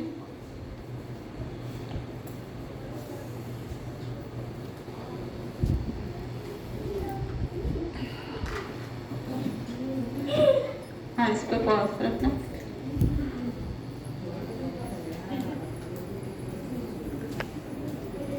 हाँ, ये पेंटिंग जो बुद्धा की है, इसमें जो मंडला आर्ट किया है वो मैंने किया है, और rest of the painting done by the people who is the physiotherapist, and we both has worked on this painting. It is in hanging in that other physiotherapist department here. If you can, if you want to see the picture, and these are my paintings I have done in during my Vellore treatment. I have done means जब बच्चे मेरे class में आए उनके लिए आने के लिए मैंने उससे सबसे पहले मैंने ये बच्चों के लिए बनाई थी पेंटिंग, जिसमें फर्स्ट वाली मैंने रिधिमा को डेडिकेट करते हुए करी थी, फर्स्ट वाली जो है, और दूसरी है मैंने ये मदरली लव जो मैंने भव्य के लिए करी थी, जिसमें बताया एक मदर है और with baby, mother fish and baby fish.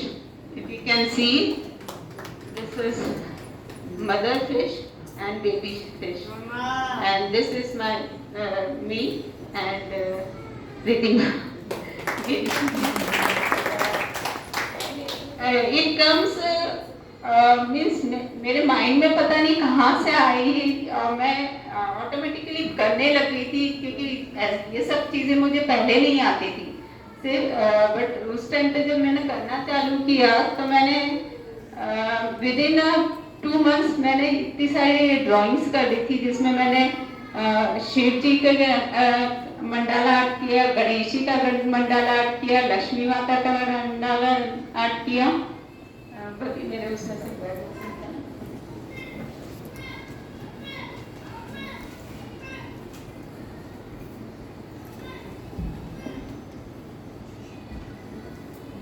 आपको बताना चाहती हूँ।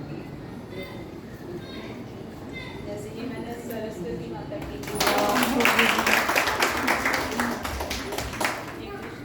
कृष्णा वासुदेवाय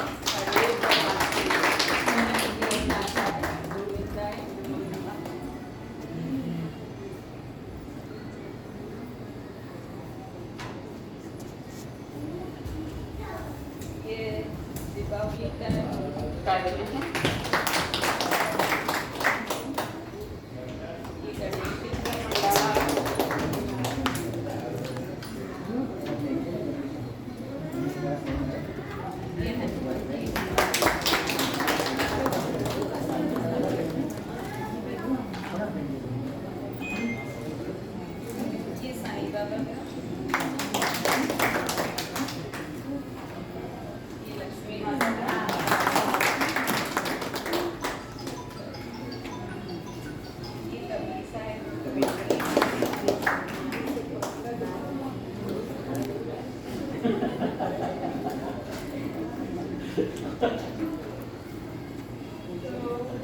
ये ऐसी पेंटिंग्स ऐसी हुई कि जो मैंने कभी सोची भी नहीं थी कि मैं बनाऊंगी।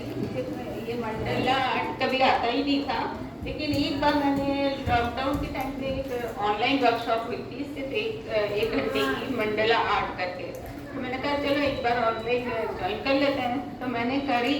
तो उस टाइम पे मुझे ऐसा हुआ कि मैं जो करने लगी ना ड्राइंग, तो मैं करते करते इतनी उसमें एंग्रोस हो जाती कि 2 घंटे 2.5 घंटे कैसे निकल जाते मुझे पता ही नहीं चलता, and I am continuing doing it. तो ऐसे करके मैंने काफ़ी सारी बनाई हुई है पेंटिंग्स, मंडला आर्ट। बट ये है कि उसी टाइम पे पता नहीं क्या हुआ था, कहाँ से वो शक्ति आ रही थी कि वो करने की, कि मैं सारे भगवान का पता नहीं कहाँ से मेरे मन में आ रहा था कि मैं इनकी ड्राइंग करूँ, इसमें मंडला आर्ट करूँ, वो मेरे दिमाग में ही आई है। और वो मैंने कहीं से सर्च करके नहीं करी है कि ये कहाँ से सर्च करके मैंने उसमें ड्राइंग करी हो।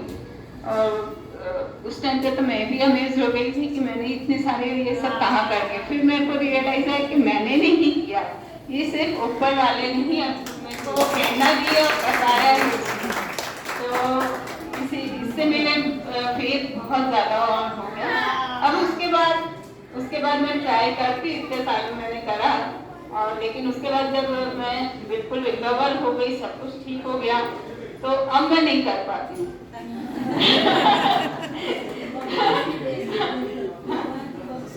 हाँ, भगवान की बख्शिश थी, उस टाइम पे तो कर लिया, और अब मैं नहीं कर पाती। मैं ट्राई भी करती हूँ तो नहीं कर पाती।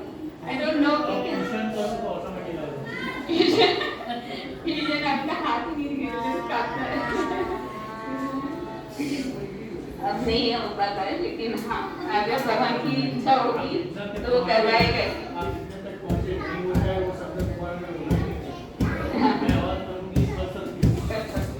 आपको भी मैंने एक वो ड्राइंग बना के भेजी है। हाँ,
difference.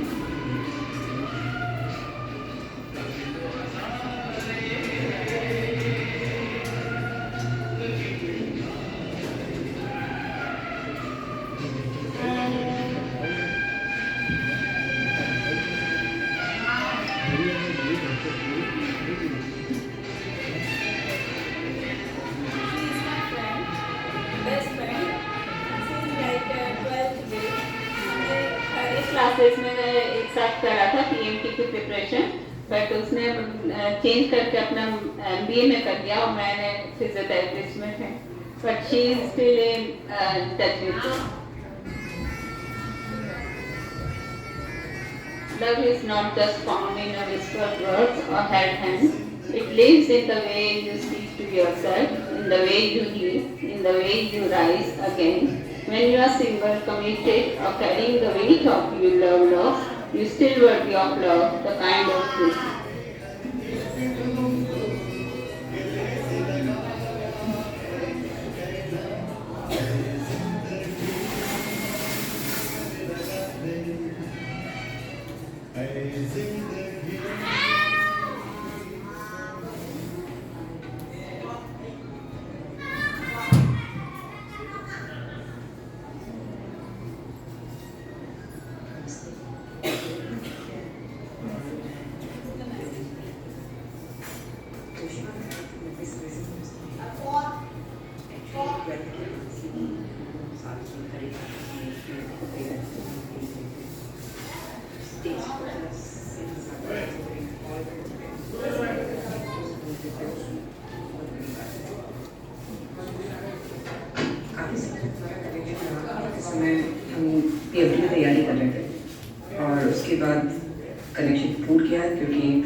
जाके फिजियोथेरेपी पढ़ी।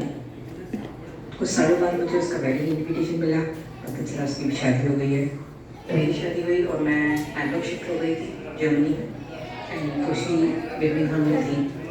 फिर हमारा कनेक्शन फिर से व्हाट्सएप के थ्रू शुरू हुआ, एंड हम उससे मैं मेरे पति उससे जाके बर्मिंघम में मिल करके आए 2-4 दिन के लिए, और ऐसे ही बातें चलती थी। फिर 2019 में जब मेरी बेटी का भी कैंसर पता चला, तब हम फिर से बातें कर रहे थे। और उसी साल तोशी को भी पता चला कि उसको भी कैंसर है। वही हम लोग को दोनों को ही दुखी करने वाली बात थी, लेकिन बात करने को कोई मिला वो भी कर रहा था। जो लोग इस बीमारी से गुजर रहे होते हैं उन्हें पता होता है कि ये अलग ही दुनिया होती है जो दूसरी दुनिया से पैरेलल चलती है। आपका दुख, आपकी परेशानियाँ आपके पास होती हैं, पूरी दुनिया नॉर्मल गति से अलग चल रही होती है, जैसे कि 2 अलग-अलग पटरी पर चलने वाली ट्रेन। लेकिन हाँ, हम एक दूसरे को बहुत ज़्यादा मोटिवेट करते थे, यहाँ के एक्सपीरियंसेस शेयर करते थे। यहाँ पे जो मैंने देखा, जो मुझे पता चला, जैसे ही तोशिका के साथ ये कहा जाता था कि तोशी को एक ही बीमारी इतनी बार घेर ली है। काफ़ी सारी बातें कर सकते थे, पर मुझे दुख कम नहीं होता था, बढ़ जा रहा था थोड़ा। साइड इफेक्ट्स, खाना, लोगों की बातें, दुख, बाल गिर तो है ही।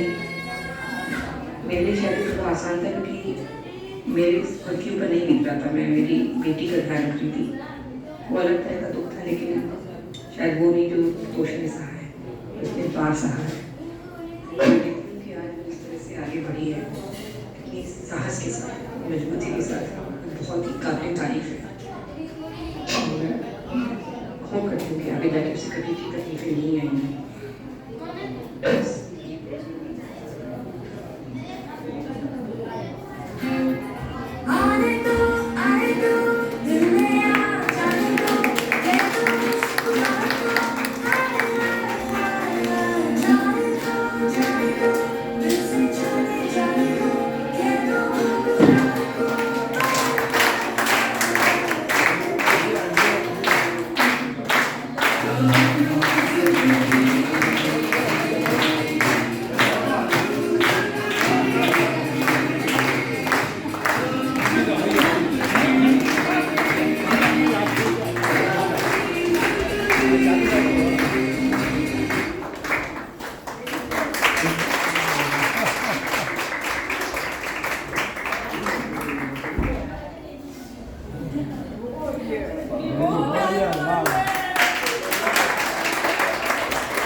इतना बढ़िया फोटो मिलेगा नहीं है। I hope मैंने कुछ रिपोर्ट तो नहीं किया।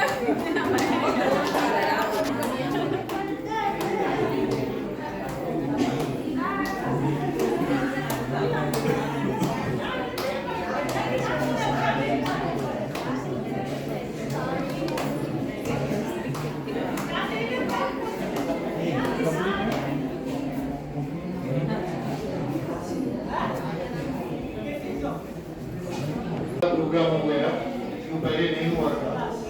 दोनों यूनिट के मेंबर्स यानी कांताबेन और तोशिबा, उन्होंने अपनी जीवन यात्रा, क्योंकि तकलीफ तो हर एक को अपने जीवन में रहती है, किसकी बड़ी रहती है, किसकी छोटी रहती है। वो तकलीफ को समझना, उसको अपोज करना, उससे हार नहीं मानना और जीवन को अच्छी तरह चलाना, वही प्रगति है जो दोनों ने आपको बताया। उनके जो रोग है वो इतने आसान नहीं है, उससे बहुत जूझना पड़ता है, शरीर को भी तकलीफ होती है।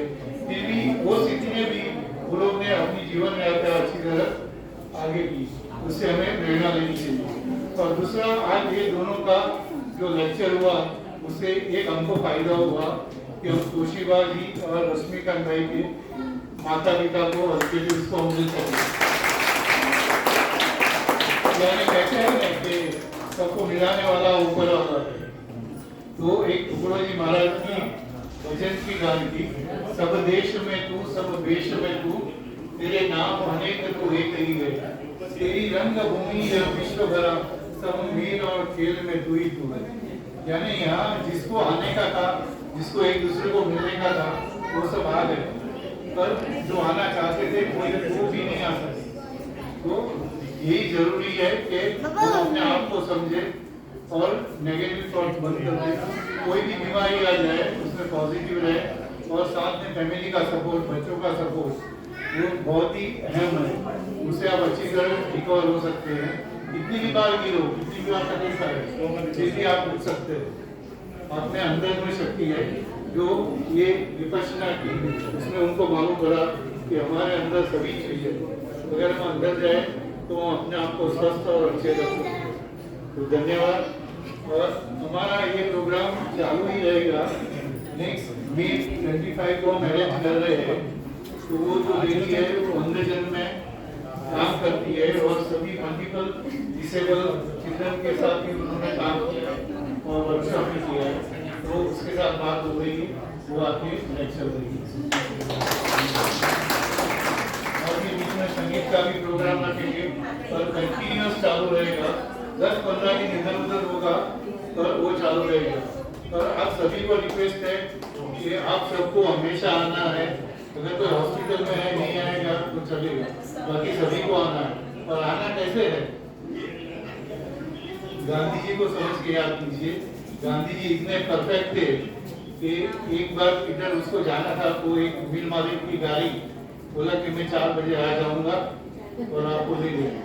तो गांधी जी एग्जैक्ट 4 में 5 मिनट बाकी थी तभी बाहर जाके खड़े रहे और वो जो गाड़ी वाला है वो 4 और 5 मिनट के बाद आया। तो उन्होंने चलना चालू कर दिया और उसको बोला आप गाड़ी वापस लेके जाइए, मैं चल के जाऊँगा। तो ऐसी होनी चाहिए। यानी इधर जो 9:30 बजे का टाइम रखा है, भले कोई कभी भी आए, कोई लेट आता है तो मैं क्यों लेट आऊँ? मैं अपने टाइम पे पहुँचना चाहिए। अगर आपका सरकार रहेगा तो ये कंटिन्यूस चालू रहेगा और आप सभी को आना है हमेशा। और खाली ये इन दोनों का भी ऐसा नहीं, पर भविष्य में मेरे को ऐसा भी है कि पेरेंट्स भी आके ऐसे बोले, बच्चे के बारे में बताए और बच्चे के लिए वो लोग क्या क्या कर रहे हैं और क्या आगे कर सकते हैं वो भी हम सबको बताना बहुत ही जरूरी है। धन्यवाद। सब खड़े हो जाएंगे क्योंकि हमने इतना अच्छा जो सुना है और मैं देखा कि कोई भी एक बीच में बात नहीं करता था और दोनों के एक एक शब्द को वो पकड़ लेते थे। तो इतनी साइलेंट है, बच्चे लोग भी साइलेंट थे और माया भी साइलेंट थी, कुछ भी और नहीं कुछ बातचीत नहीं। तो सब खड़े हो जाइए और सब दोनों को हम स्टैंडिंग ओवेशन देंगे। चालू करिए सब।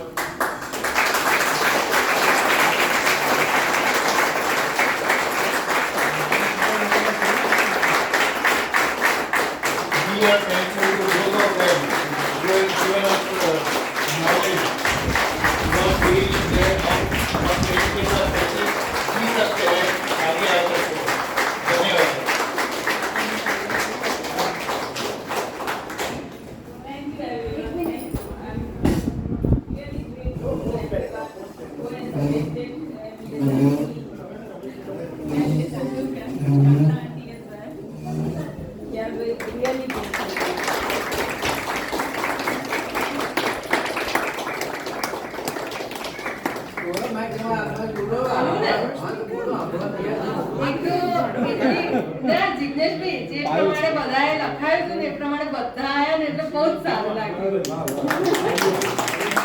પણ ખાલી તમને બધાને ખબર છે કે ટાઈમસર નહીં આયા બધા.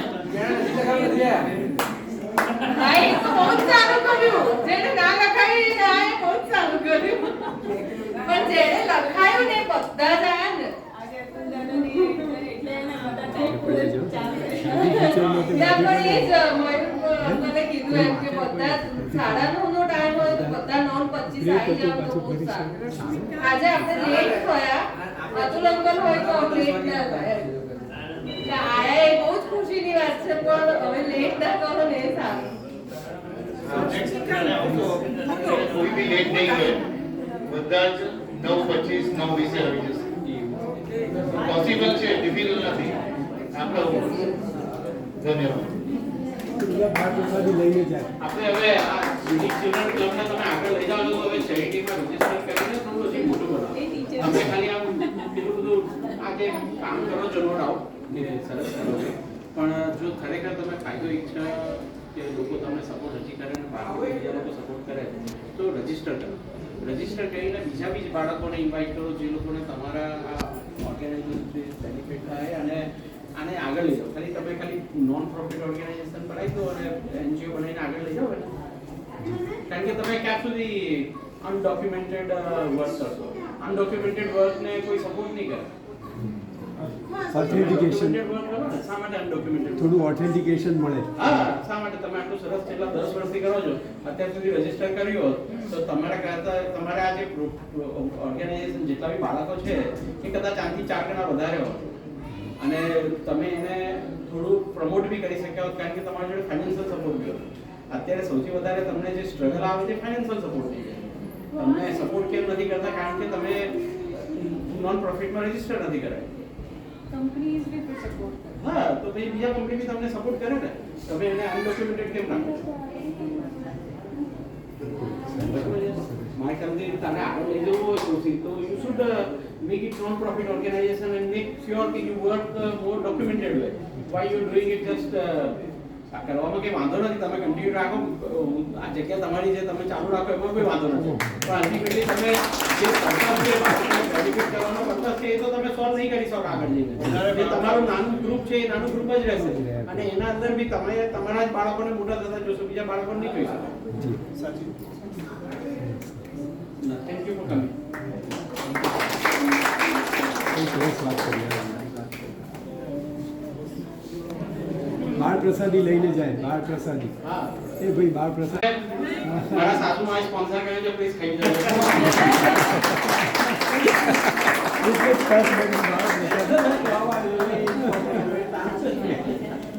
શ્યામ, રામ, રામ, રામ, શ્યામ. ચલો શ્યામ, શ્યામ, રામ, રામ, શ્યામ. 1 2 3 and શ્યામ. શ્યામ બેટા, શ્યામ બોલે, શ્યામ. તો okay, 1 2 3 go ahead, Shyam. Ram,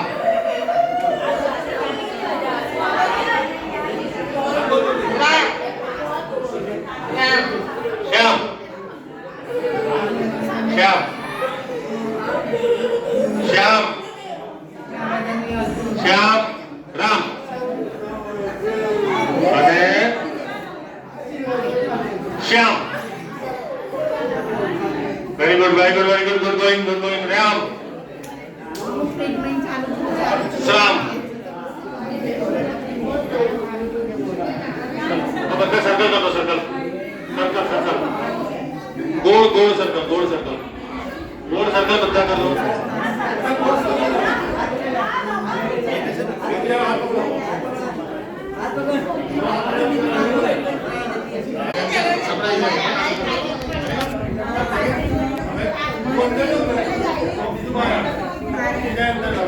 શું કહું છું?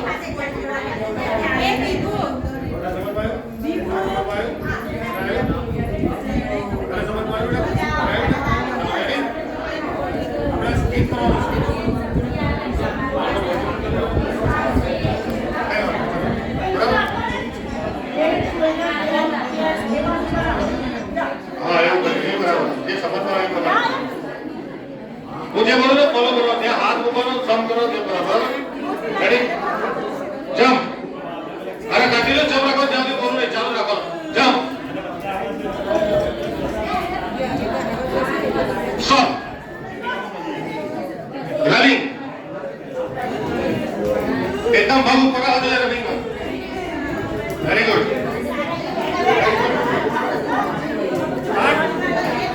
Hands up. Hands up.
2